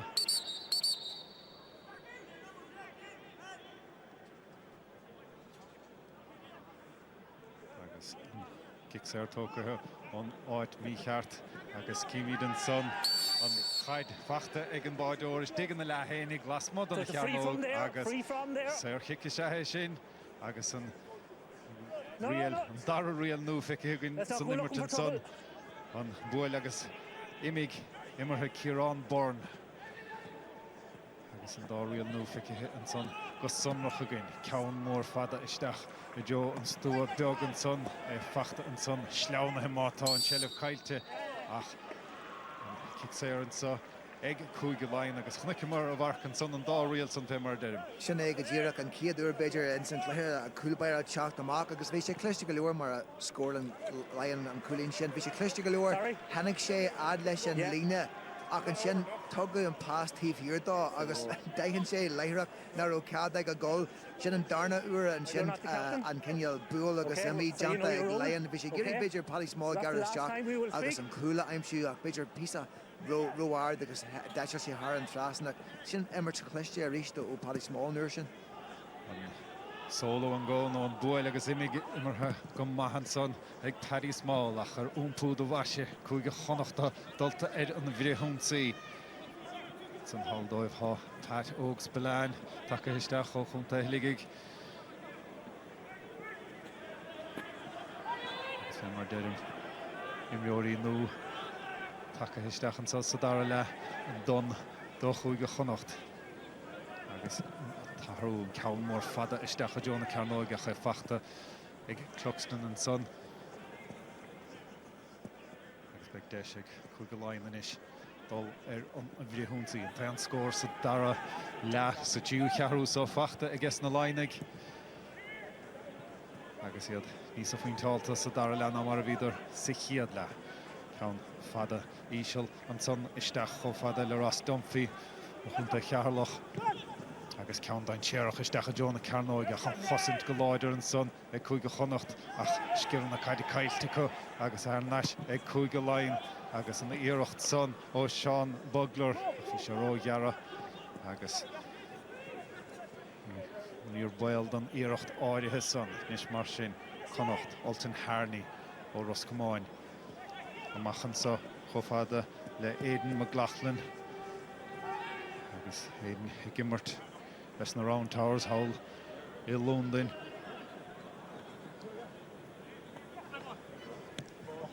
Shane Connacht inis ó Roscomáin agus in Council suas clíháin na páirce agus well tan gháil dianta leis an ngatan son dianta ag Barry McNulty.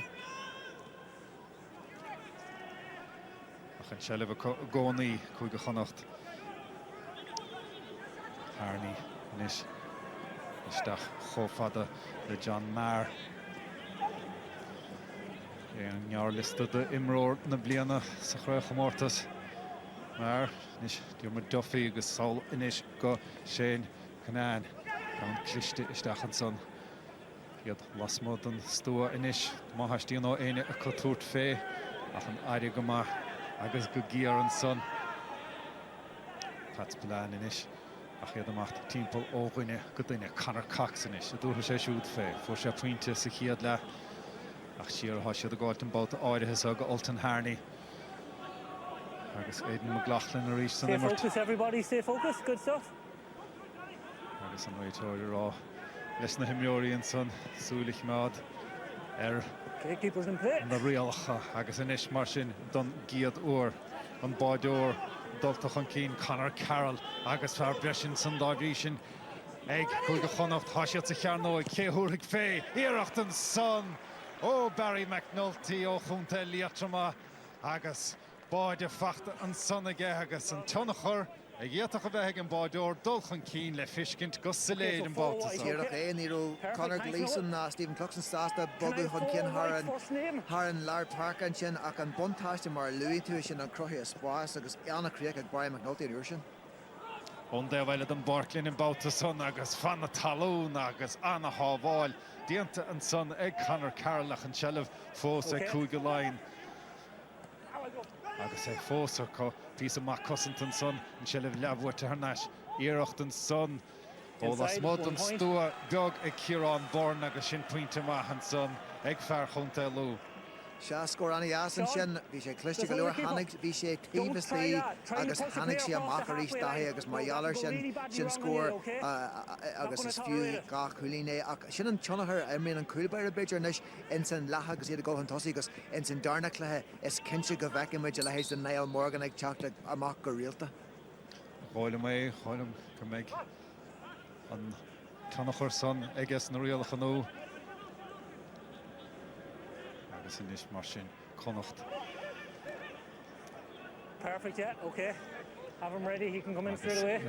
Ag glóiseacht óghaine go duine ní smó scór na fachta ag cúige láin an sosa dar le ná iad ach níos háchtaí ná san báide fachta ag cúige Connachta. Seachún an báideoir Conor Carroll a ríist. Beidir bhfuil ordú fachta ag an locht bainisteochta dul ar an únsaí go hénig hín tasan go maith ach hetar an sellh chiimeád an báta sa friúnsaí inis beidir ó chuige láin.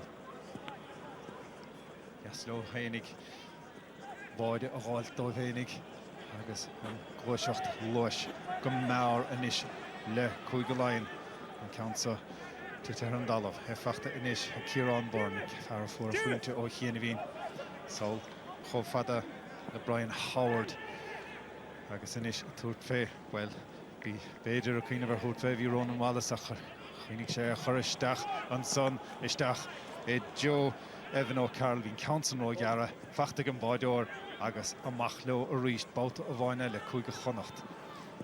Se rud a bhaine Eccamson seo dahaína bhí sé ráite ag Jim Gavin rihancla gursaí gurí níos mó cinneal vertical football mar a dúirt sé agus tá me se ag bogu mar ceann ó híomh go tíomh níos tapaí inis na beidir le fada an lá agus tá agam go bhfuil luas a bhíonach seo dearafach mar chluthe. McNulty gar isteach an son an tastal go bhaige go Conor Cox agus an pointas an fachta ag Conor Cox gáfuointe fachta ag fear Roscommon fear íochttar chiaí agus gábháide agus né pointe díag ar chláirascóir leis a chuige Connacht. Se agus níl déal deirtar bí onna go grohann sé níos mó spáiste dá leithir a Conor Cox agus iad siúd ach tá coppla imród an Sky ag gahan ar an go háirithe Connacht beidir in san cléir seo príomhharcalaí an an beidir deirú chuir le pás na seach agus le honsaí agus sin an rial eile chutha bhaimman sin. Díreach é cé go medidir bogad chun cín agus tugann sin buntáiste nach bog de chuig a leanach mí crunias beidir a chuisteach níos mó orthú a níos mó deis na cruthaí acu in san ceathrú seo ach mí crunias a rís dathaí agus deis na chutha mú acu.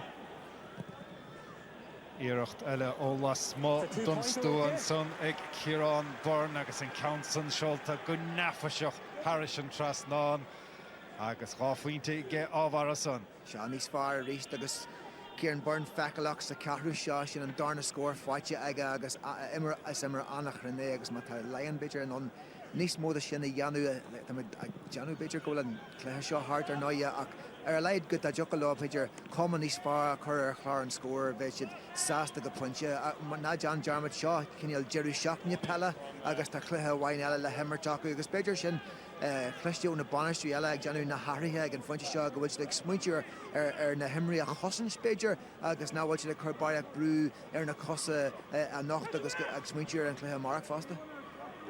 Se agus is dócha chance chuir de minóí agus is féad le heile heisteach an satha Connacht báta a bháin eile lena gháran Harris an trasnáin an son ag Aidan McLaughlin agus gábháid agus 5 pointe inis ar chláirascóir.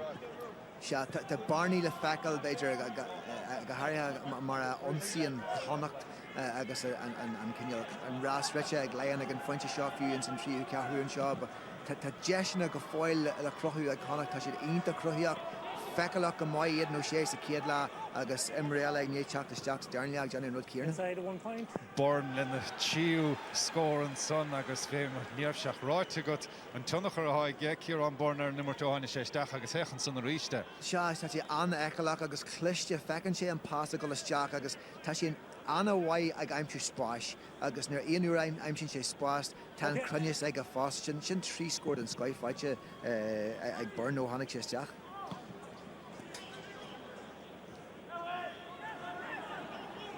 Mar sin báta a bháin eile chuig go láin agus an forbhórna himmarcha an sa tíú cheathrú agus seo chúniad báta a bháin eile.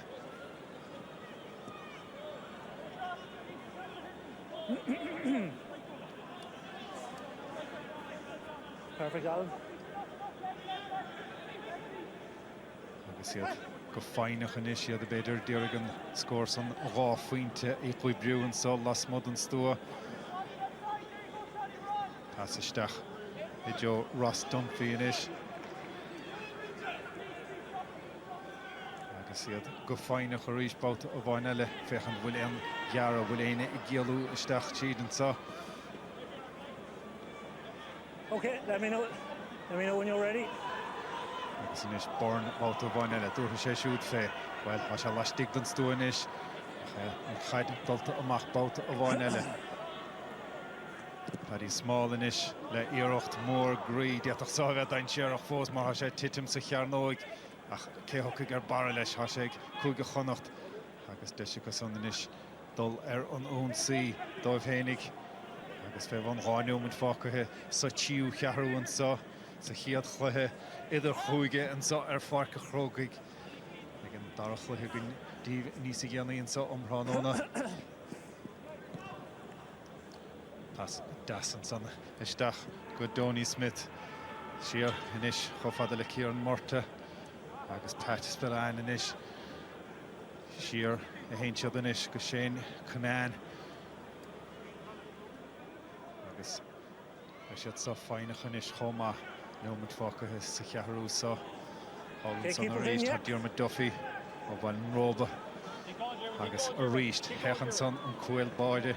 Well, sin ahrú ha feice gin an sa dara le an báideoir rud ná gén Conor Gleeson an éachar sa chiad le ha Conor Carlow anmh go láidir an sa dara le. Agus cíimiid an san a ríiste ha cadige an tas a hógant ón daobh eile don Mort agus é sin mínithe a ríist ag Martin McNally dus na himneoirí.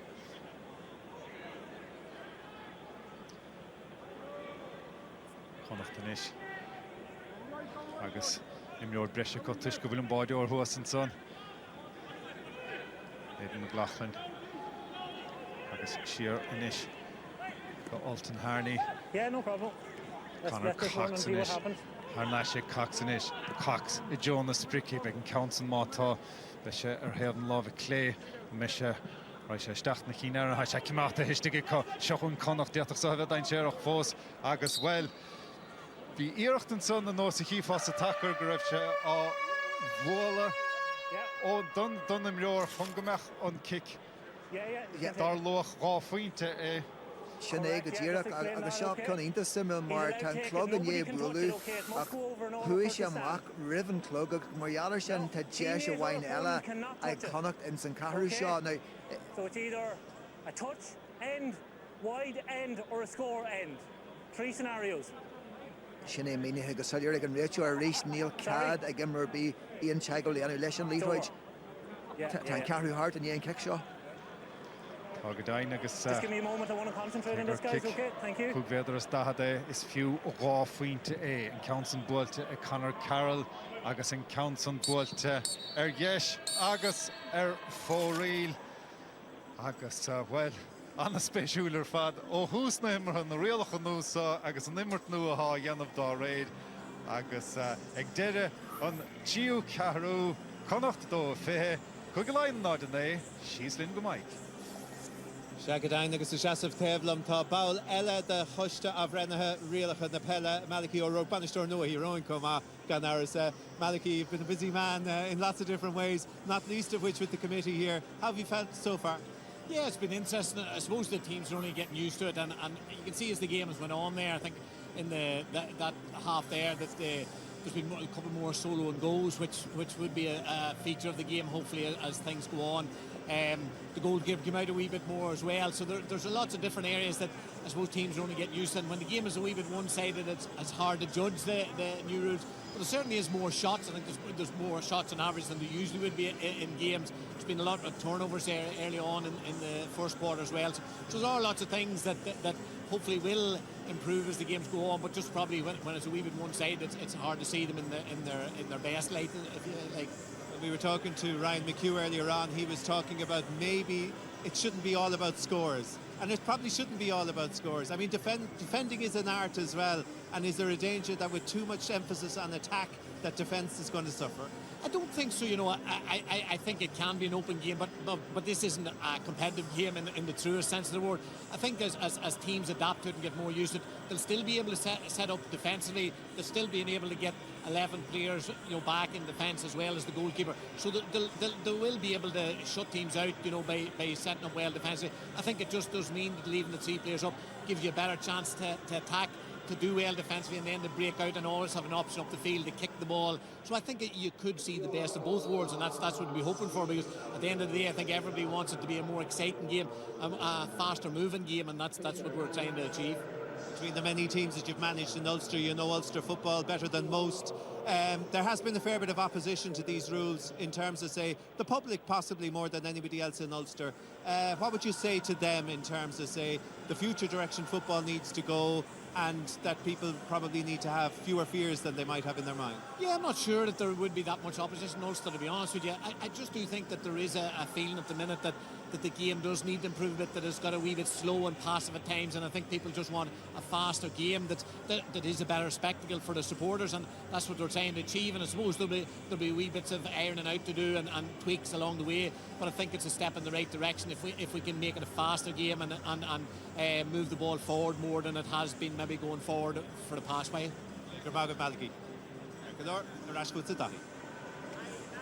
Sean the spéisiúlar fad an immertáis cinnte go nó a húsan so agus sin fad a dul i dahí na rialacha nó agus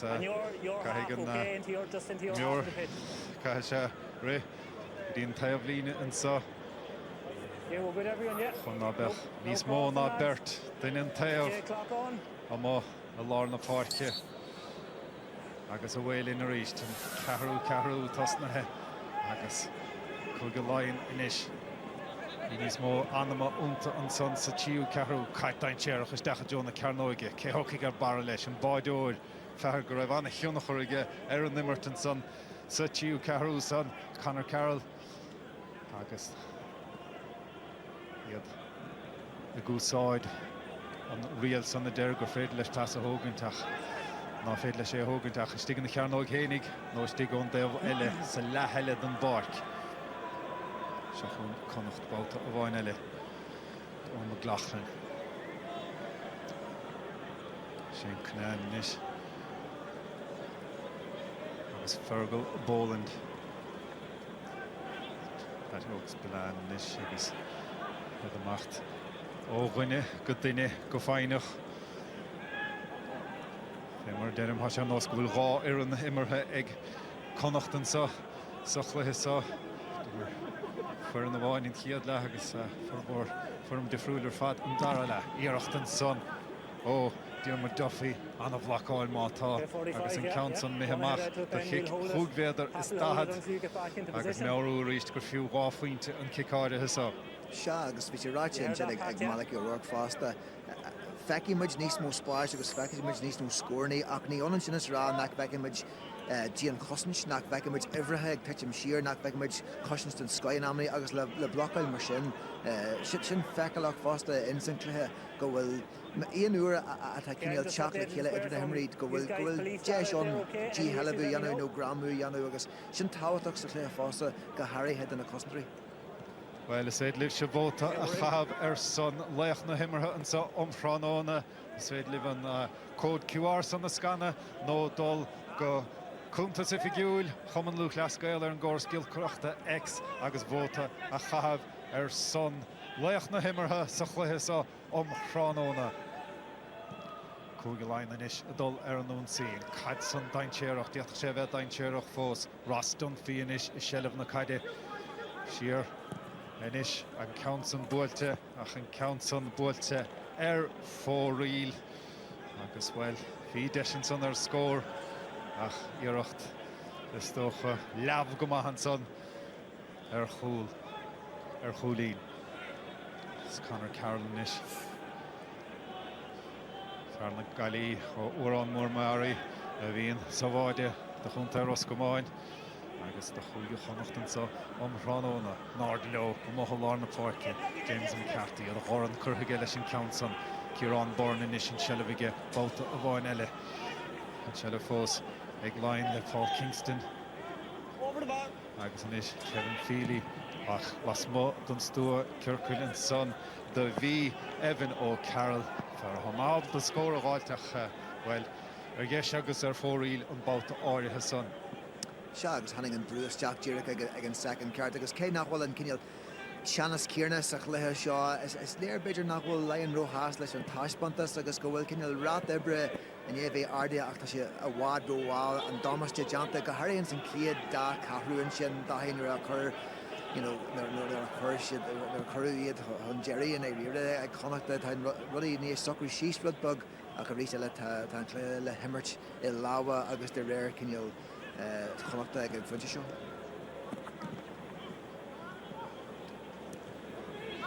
Connacht Bouta a bháin eile Liam Gallagher leis an caiid fada an son Liam Jimmy the London agus de réil hir Chonel an son Hall agus deisiúirtas na himóí os na cúntathe beidir ná rain deisró vinnig immortan sa farca Croke ag seachain cúige Connacht agus an son well ní a duine náda an í timppla Chiarán Murta an son agus Báide darlóach chear a faointe fachta an son ag Chiarán Murta well beidir greibh na cúlathe ina gola an Bouta áirithe san. Agus an rud ba himúla dúsan in san cáisian na ins na sean leihananta le coppla seaachna hen bheith an cosantóir go leráise an cúlbeire ach níl cead aige in san cluthe nua seo agus mar dhealar sin bhí an brú chutha air cail sé an líthráid agus cuioine sé isteach sa líontan so sin beidir rial eile a gáil go maion sin nach raibh cead aige go isteach ag go leráise an cúlbeire sa cáisian.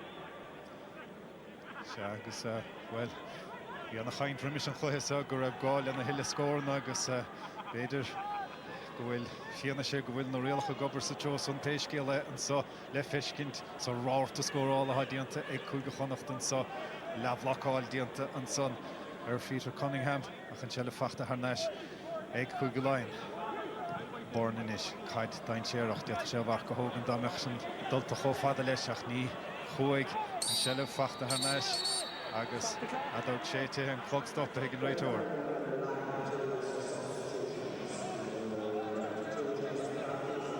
Take isteach an son.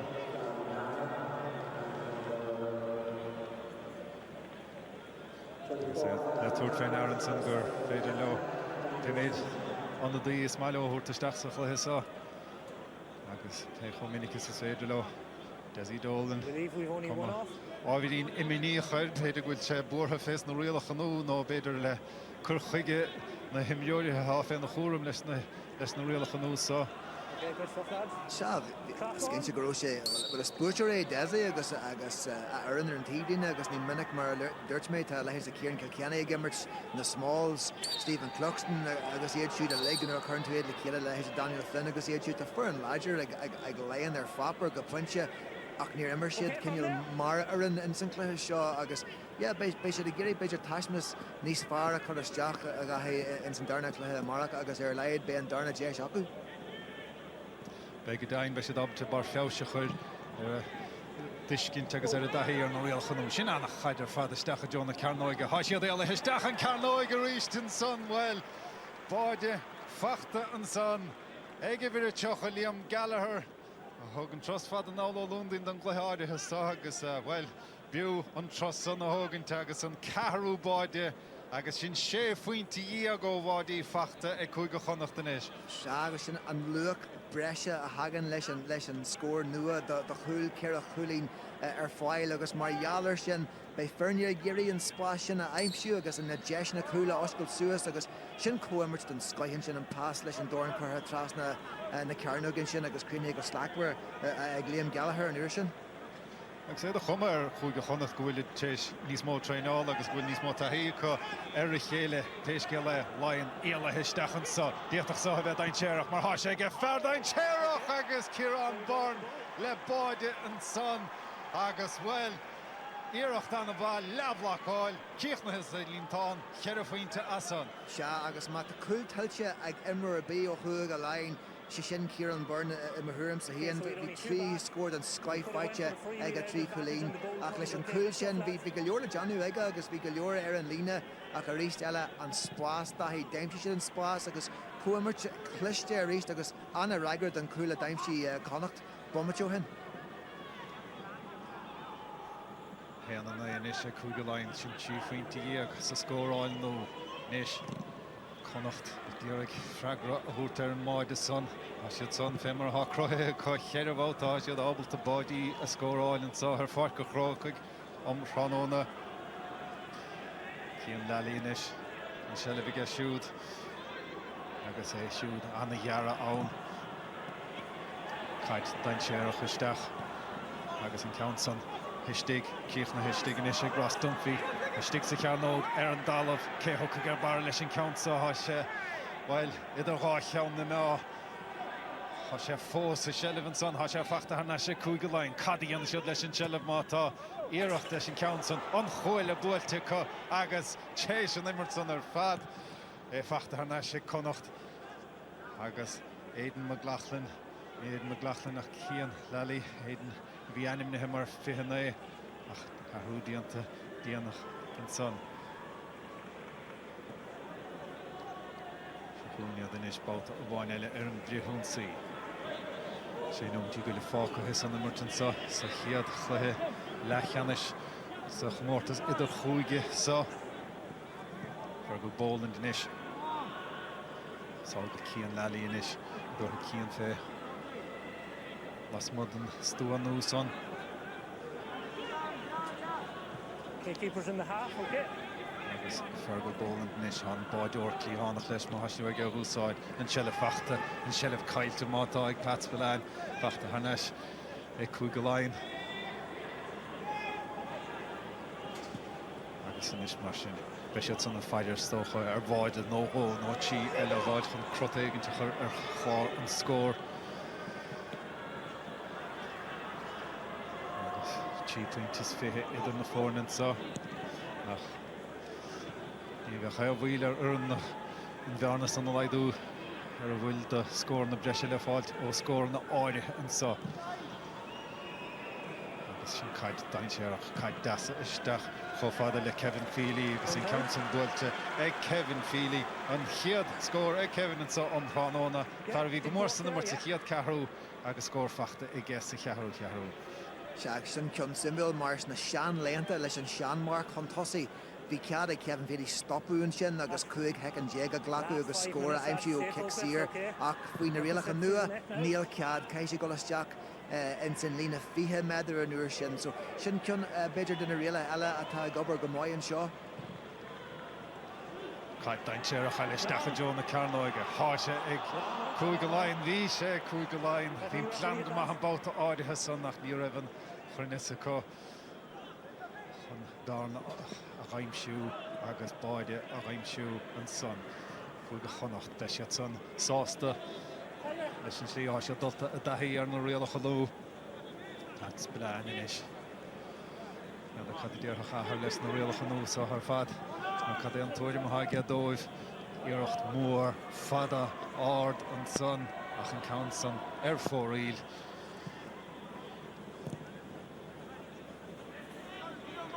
Agus inis báta a bháin eile feicithe a gún gan é an bhíl fean spéidir an gicamach agus sin ahrú chun feabhs ach go háirithe ar chluiche seo na caide. Cian Lally báta a bháin eile leis an seileh éalaisteach an bóta so Darren Gallagher agus an a hábháile fad son nó da nó ní sé fóríl agus an gobáil se leis an count an bóta áirithe son. Ag a rítile bhí an glúise go dtí sin ínta cluiste, daimsí siad an spás bhí an pás na leive cluiste go leor agus ceart go leor thuí sé fóríach bé na barnaí an agus na de fearne géirí Díras Jackar an cúil tá luach ar leith an is leis agus céir a chuí na gáil leis. Tá suntasach an seo da garcar an cluthe seo an thuúmsa na níos agam bh stopclog a gin ar na deis na scóla ach tá sé ag tarlú go minic in sa cluthe agus in san grá cluthe beidir ag smuointe siar ar na cluthaí an nuirí bí tú an beidir bheith garcar ar de fón nó a caiint duine agus níor mór ag tarlú agus bhí cineal 10 second idir an iirecht fáinne scór ach an nacht agus teigem gur cineal cluthe bréagach é seo go dtí pointe ach ag gnám cinenne a bhád níos mó deisna tíhistí de beidir 5 second nó 3 second agus tá sin mar cineal príomh sprecha ag an cluiste luas a chur leis na hontia agus tá sin feici go manach céim ra.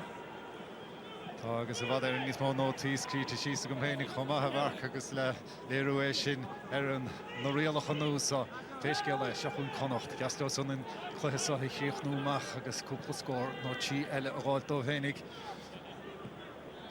agus suntasach fimmarthráite gom cúpla báta go bhfuil sé san a bhd éan fám níos mór a tuairt féad na hiireachtaí mór a fada ná mar a bhí ar chuig go láin agus a rísteile cimíd an báideoir tacha níos mar bhí an cáid ó chuig go Connacht ach slíthá sé tuis bheith a scóráil an sa ó hústéide gá don báideoir a bheith rómhór a carú leis na tasathe. Bhn gáinúmid fácha hinis sa chluithá sin pas leirte isteach an son má tá a dóg sétéigen réiteir kick séirtachathe agus lech na himmartha aimimine gubh se bhaile agus gin slú an sa I barca Croke. Idir ceardíag éiad nó sé chunta bhuió agus chuig go Connacht.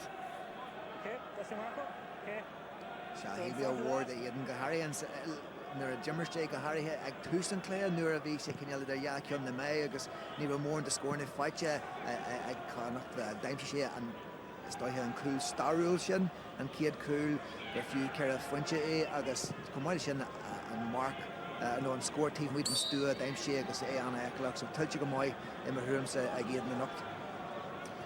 Se lech na himmartha orthe ag Allianz fimmartha an sreachlaí so chuma orthe ag Allianz agus inis mar sin chuig go láin a dul ar an úntaí an Council buailte agus é sleanú ag Owen Porter ó chunta Loch Garman agus fiata sé siúdarrá go bhfuair sé pointe an sa farca Croke chuma le daine. Se agus bag nach 10 second na gol a gahéann san cluthe seo bhí caiim mé ragar sé fear háiteach ní ró sé omíoch mar cluthe mar bhí Connacht róráide agus róháid ar an ihe de leion te go leor feici a go manach le rá go bhfuil na rialacha gol go maiid agus go mé an cluthe níos oscailte agus is cinnte go mé níos mó scóirnaí a gine agus siad rud maiid go bheici an lucht fiochanna níos mó deis na scóirla agus go mé an cluthe bit níos simile agus níos sultúir mar ealar sin. Dearné anna chud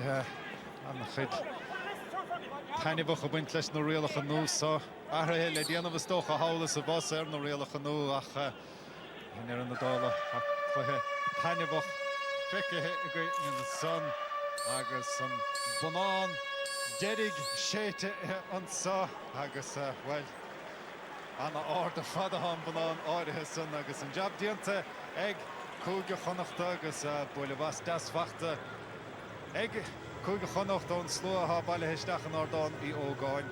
Par Joyce sásta Desi Doman man go gáir agus é siúd bhil roint ibrile déanamh gas dócha rimis cluthe an le an máidig ach in ar an dála began an dáir an bainistíochta agus an dá grúpa imróí sásta go bhórdar deis nó réalacha núsa a síalt. Sin é ar leid ag an level is airde leis na himmarí is fearr sa tír sin cluthe bhhain deanta agin agus te go leor fólama agin na lig na himmarí an réitseoir na muir lína na muir cúil an lucht fécanna so de réir chéile a thugtar an caiiste mar déir siad agus de réir chéile be mar fólam níos fearr fin na réalacha seo níos mó le feiceil a nacht agus an sin gaclathe marach daí so bhí sin ionta taitneach ar fad cai mé ra.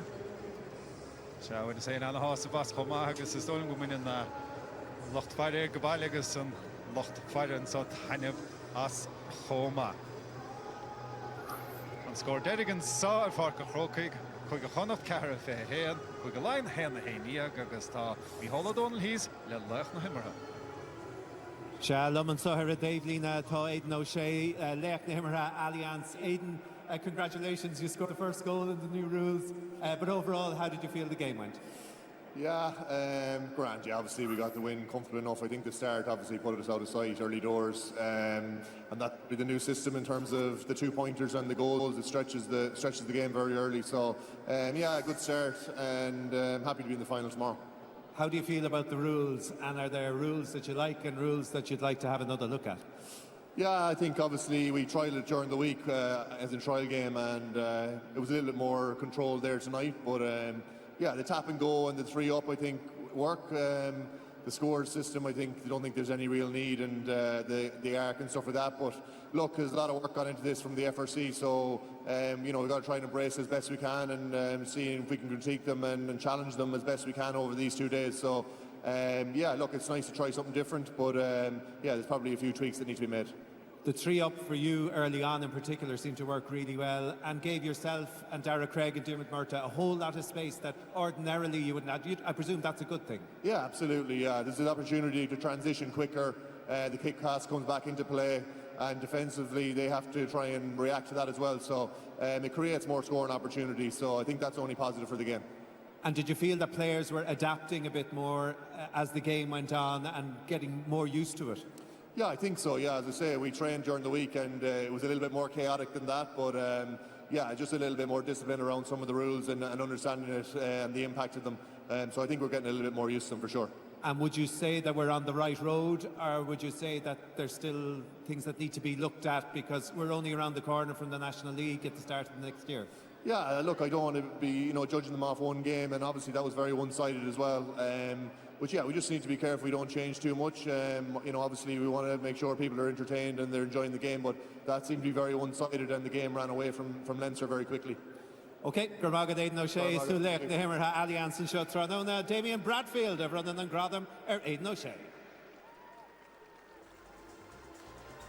Shagadain, Scale and Chlensa, Farka Croke, Arhe on Doos, Dinne Erwine and Son, Lorna Parke, Agus and Kiad Bode, Fachte Egg, Lechna Himmerha, Kiad Bode Gurfew, Sheriffwinte, Aiden O'Shea and Son, Score Gurfew, Raw Fuinte, Fachte Egg Kuige Connacht, Agus Adal Hakiana, Diente on the Welle Egg Kuige Line, Agus Kimiden saw on Kick No Boil, Agus Imig.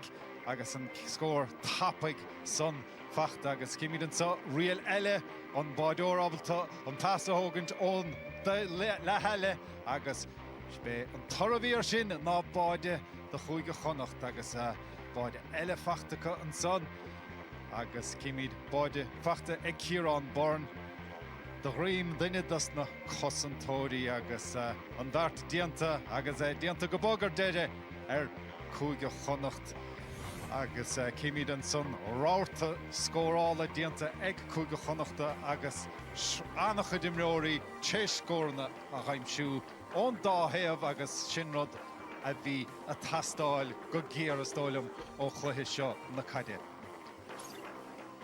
Tá bheirt fan isteoir tugadh an leirling in Sarah, Dave Lina, Desi Dolan, agus Porrick Joyce. Porrick, you must be very happy the way that the players adapted so quickly to the game. Yeah, I'm very happy with the application the lads had, you know. I know it's difficult with different counties coming together, but they looked like guys that had played before. But their work rate was great. In fairness to them, they worked hard for each other, and yeah, it was great. Everyone in the 30 got a run out as well, which is great. But great score, 4-21. It was a big score, so it was great. It took Leinster a longer time to get going, Desi. Can you put your finger on the difficulties, I suppose, that the players had? Well, you're getting counties, 11 counties together very quickly, so I think we weren't very cohesive at all in the first half. There might be new rules, but you still got to defend in numbers, and you got to have that discipline. We didn't really have it. We didn't have the cohesion, so Connacht took full control, and in fairness, they had great finishers. The whole host of scorers there, but if you give them time and space, the lads are going to score. You're both forwards, so I'd like to know what your impression of the game in favour of forwards. And is it now with these new rules more of a forward, more of a scoring type of a game than we would have seen, Pádraig? Possibly, Michal, yeah. But look, as I told our lads, it's still a game of GA at the same time, and you can make a mistake of actually trying to play the rules, if you get me. So you can be up and down the pitch 100 mile an hour, but I think our lads controlled the game well. They attacked when they had to attack, but you could see the slickness in the movement. And I think there in the third quarter, when we had our goalkeeper out the pitch, you can see the difference a goalkeeper can make by creating an overlap the far side. So you have 12 again 11, so look, it is definitely a bit more free-flowing, there's no doubt about that. I think the tap and go and the free kick is a big one. The 50-metre penalty is stops all this old niggly, slowing the play down kind of stuff. So, look, it was good, and obviously you get away with big men inside. We had big men in there, and Barry McNulty and Aidan inside, and we had a good direct focus attack in there, which is key now in this game. Overall, Desi, I mean, I see you nodding there when Pádraig was talking, so your overall opinions? Well, to be fair, it doesn't look like there was new rules played tonight, and you have to say there's more scores, more opportunities, more 1v1 attacking. Defenders have to defend as well. So, there's lots of positives. It's still a game of football, and still the same principles apply. But certainly, I think it's a spectacle. It would improve the spectacle going forward. So do you like the overall gist of what's been proposed? And Jim Gavin's team, I know, came out and met all the managers before now and had a pretty big consultation period. Are they going in the right direction? Do you like everything, or do you say there's stuff needs to be looked at? I suppose the inside mark is something that I haven't seen much of, the one inside the 21. It's very hard to execute that skill outside the 45 and to maintain the position of being inside the 21 to get the mark.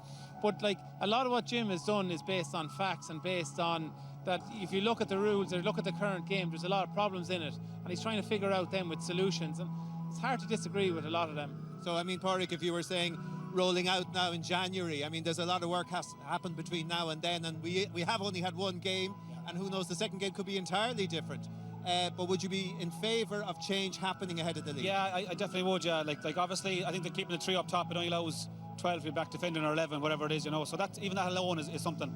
And anything that brings a bit of speed to the game, a bit more directness to the game is great. Even we got pulled there for a ball back to the goalkeeper as well, and that's a big one in the game as well. And look, anything that stops this lateral scoring, it's something needs to happen, Michal. That's why we're all here to see what can happen. But what's the right thing to happen? I don't know. We need to watch this game, watch the games tomorrow. But again, the game tonight is fine, but there's no pressure on the game. There's no kind of jeopardy in the game as such. So look, maybe it comes in certain times the National League and see what happens there, and then maybe decide again come Championship what do you go with or what don't you go with. But would you be worried that too much change is going to happen? Yeah, there is a lot of rules, but I don't know how you felt, but it didn't feel like that there's a whole host of new rules in there. The players are very quick to adapt to them, and I think in fairness to the FRC, the committee that's on it, they're good people, they're of sound mind in terms of making decisions, and it's a lot on what the evidence of the game at the minute, the current game, and they're providing solutions that appear to open it up and give more opportunities and more scores and more entertainment for people. Maybe that's the way we should look at it. And would you agree with Pádraig's overall point that the game has fundamental flaws? Something absolutely needs to happen. Yeah, well, if you look at the club game last weekend in Derry, it's hard to watch. It's not enjoyable to watch games where there's long passages of slow, boring play. So providing solutions, getting the ball more, one-on-one battles, the battles around midfield, the contest, the arc for the two, rewarding good shooting. There's a lot of good solutions in there. I take your point. There's a lot of rule changes and a lot of maybe discipline side of it as well is trying to be introduced. I don't know, can we get everything across the line, but certainly there's a lot of innovative ideas. I suppose, Pádraig, it had the sort of a feel of a challenge game there, which I suppose in a way it was, and it was a way to test the rules. When the nitty-gritty kind of happens in the spring and especially in the summer, See, that's going to be the key to it, Michal. In fairness, you have to say fair play to the players who made themselves available to play in this year. It's not easy, but I say they made themselves available, obviously to represent their province, which is great.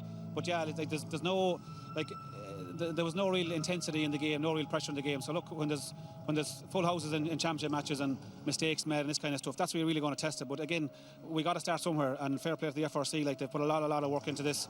Managers are in favour of it. I think players are in favour of something to happen, but what's going to happen is the key. So look, our job is to, as myself and Desi tonight, is to manage these two teams and get them playing as best we can. So we've kind of half our job done, Desi, until tomorrow, and then it's up to the committees to see what they can get through, what doesn't go through. Yeah, I mean, talking more generally about the GAA, I mean, I'm sure you've had loads of conversations with different people, Desi, about whether people broadly are in the same sort of room as Jim Gavin and his committee have been. I mean, are we looking at change in time for the spring now?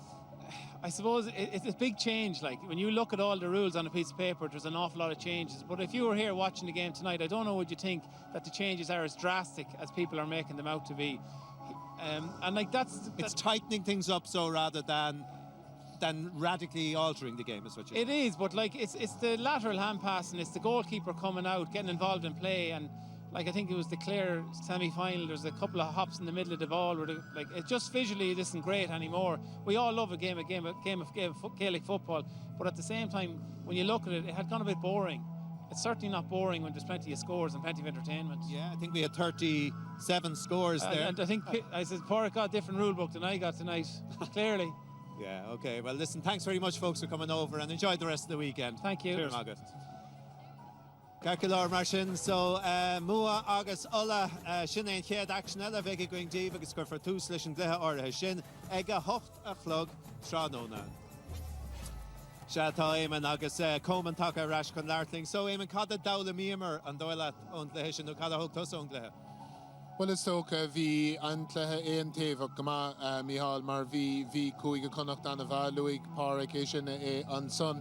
Gref Shana Hostelo agus an Kirkiga Viaka Elena Rielaka a campaign to Shina Vi ag Desi Dolan Shinan Rodata Toka Gina Austin Clehi ar Fad Clehe Nadur ha Kada Town Ta Difriachti Aun Gandau Tog Sheaum or in ar Faddal Dahir na Hahara Shin Ak just Gana Clehe Kada Town Ní smó scorna, ní smó sushi and gurt Crot tradition Teran Clehe agus Vunus Hain Tanavas ac Began Clehe Shaw Specialinish agus Bader Gmemid and Am Brahunas Cart Ian of Ern Dera Shachter Shaw Ig Dera and Kerry Clehe agus Gandout Ni Vemid and Am Brahunas Cart Ian of Goody Dera Nikriva and Vlian Chahoan. Coleman? Yeah, ein team the Shin is Stokaloo Marke Lilin and Tractor and Shin and made Am of Viet or scorn if she wasn't his tapula nam or a Jagana being Oran Tugus Dorche Shin fresh and Tatuan Brana taken Ella because Nilaine was the Titcham Macker and Bork. And not fi Ruddy a Titcham Mack and Tom Fad. Keen to be Connacht Nis Fjorn or V Liner and Iha. Ak fi a Lear a Dul Kun Keen Nis Mon a Jagana Harlin. Hundic were on cool boy Chocks and Immert. So Neil should the Carpino share and Ruddy will trace. Aru TV Sisson Clehe. Mistokata should the Gira Trail of Wintas Ruddy an Lewis sin a chuir Shocks agus an buntáis de horse done for an leis an Lear Road. Shocks an buntáis de horse done for an bhfuil a dhéanamh cos Connacht. Cynnig mar Conor Gleeson agus Port Anna Bhúrig a gúil Barry McNulty and son. And solo and go and Búil agus Ray agus mar sin de sin an graphic agus an real a bhí Barta Éimean bhí cúpla sampla mada sin an so liling an Cléthe Tamí con féchantar. So beidir bhúr dúramí a bhuachalí agus sin a féchantar chuna sa dibrig an real seo. Éimean. Well, ar an cédal she's lag imróir Connacht an cad she's ar an gart agus an son dimriadar rai go tapig sin gárial nu atá curthe bhaime goin is tóca leis na réalacha seo agus uanta is an cinnig carta se an rod a bhúla agus amacht Marianadar an son agus de scór hógant uanta bheith báda tóca cahan son ach Nor hen himrory dahir is tok emohe lar an gort anacud a hiuchig sé sin con keen gomeid si den an imachtarai gotapig agus an cad a bhúla stacadís na tosatán aun an son. In St. Dara samplish in Coleman, connect him a real ella. Sé sin an real gagahig and yenan tu fial kahig tu in Leroy a hort done te thought actors like this come affect dini come. Yeah, Honig were tinner and Tivlin a fresh and vi kick Tivlin on shin agus dog shin Leroy she shock as occur her and Shastan or ornt affecting to currently the strokes the see on so allied to fios a choctor shin fresh and crucial. Okay, Cheyenne real ella marshin name agus an truer contostig and truer conderrig mas malat la raid no chef we shall hand shelesh. Yeah, no, look, I mean, sure, Cian, Anavura Stolam Hain, how she Rottagum Hannah, being an truer contosig, being an Crohagut Conamact contosig, agus an son, Nivianak Hain den a Yeg or a Vade Sheer, agus being the Himrory, the rare Meravi and Cleheg Dollarag, V and Cian on Nordachaka, Confiakan to Shack, Confiakan Rev Rawaka Hastig, agus nor current tuition Leshin Stua and son agus Gminar her Brumak, Condoling Leklishin. Tas boss agus rod nach raibh goin stocam líana. Ja, Catu Smina go bhfuil Imrory fós a gimmert faoin na sean rialach in na cligan tá siad cúpla bliana a gimmert sa sean slí agus an uptámar a ggéire go bhfuil siad an úsáid na rialach an nua seo agus le feiscin go mór a line beidir ná úsáid siad an Leroy de Gart ó Haimh an spás a bhíos a cór tháinig go mar le Connacht an bailach go úsáid siad sin agus nuair a cháil siad an Leroy Keiko Topi is bhí siad an casas dul a drone cool seachas dul siar agus beidir rudí an bhfuil síos písa so an luas sin agus an ahrú meón níl sé sin contact an tá sé contact ó héh tréifhide. Yeah, tréifhide der Eric Chéile. Rud a hog mis an clipsin na cé cho sínathe amachchas a bhí na himróí seachas a bheití kegel a le chéile Lárna Parka. A cum na kickanna amach ribrig sé sin an cuid sin de. Yeah, tá mé cepa go ibric sé, mín thuair sé amach Lárna Parka níos mó ná degan ná feicimid agus stocha chuann sé sin brú. An rud a heasamach domsa agus beidir ní sé an coiblann a Lárna Parka. Ní ra ceachta dus do fearna sásta fágant imróí tíomh sé, so dom rud é don bhuail siad an kick amach. Ní ra rá acu a héh dul garad leis an líra teachas kick mór a thuirteteach, so stocha tá fála an sin freisin. An bhfuil man an duine gan na fágad ó scór an cúil, dom rud é go múmid an kick amach, tá mar den anna chur díra go reisteach go drón cúil, agus beidir tá seans cúil a crú níos ón kick amach. Seachas rudí an bhfuil síos. Sin simú Léman? Yeah, no, sin díra céhí an plé sin again agus beag sé simúl sa tarna clethe, meag sé sin le feiscint go méid duine nó daoine fáca leis tír den cúlbára, nuair a há sé ag tógant an kick amach, agus tíorhann le cúigála seans go darló sé sin mar bhíidir hí sa caint le na lads a bhí ag seisiún tréála cúigála de sahann se me cairn agus bhí cúigála anna díirithe radí mar sin hena féin. So beag Niall Morgan ag amach an tosaigh chun an overlap sin a crothú is féidir é sin ará go cinnta sula dosníon an clethe agus seans go bhág sí duine ag an leistigh comá, so beag sé sin simú le feiscin sa tarna clethe. Okay, annach le héimar he Connacht go háirthan sa insingate clethe tróna inniuh. Fehedó cúlín de bhearna a bhí an faoi ceann stríbe iad haon trí go dtín clethe canis. Conas a bheith le maintir chuig go mún John Cleary I ganas ar siúdan sa tróna agus chuig go ola fecha mí do ra go dtín clethe sin, tréis a brise.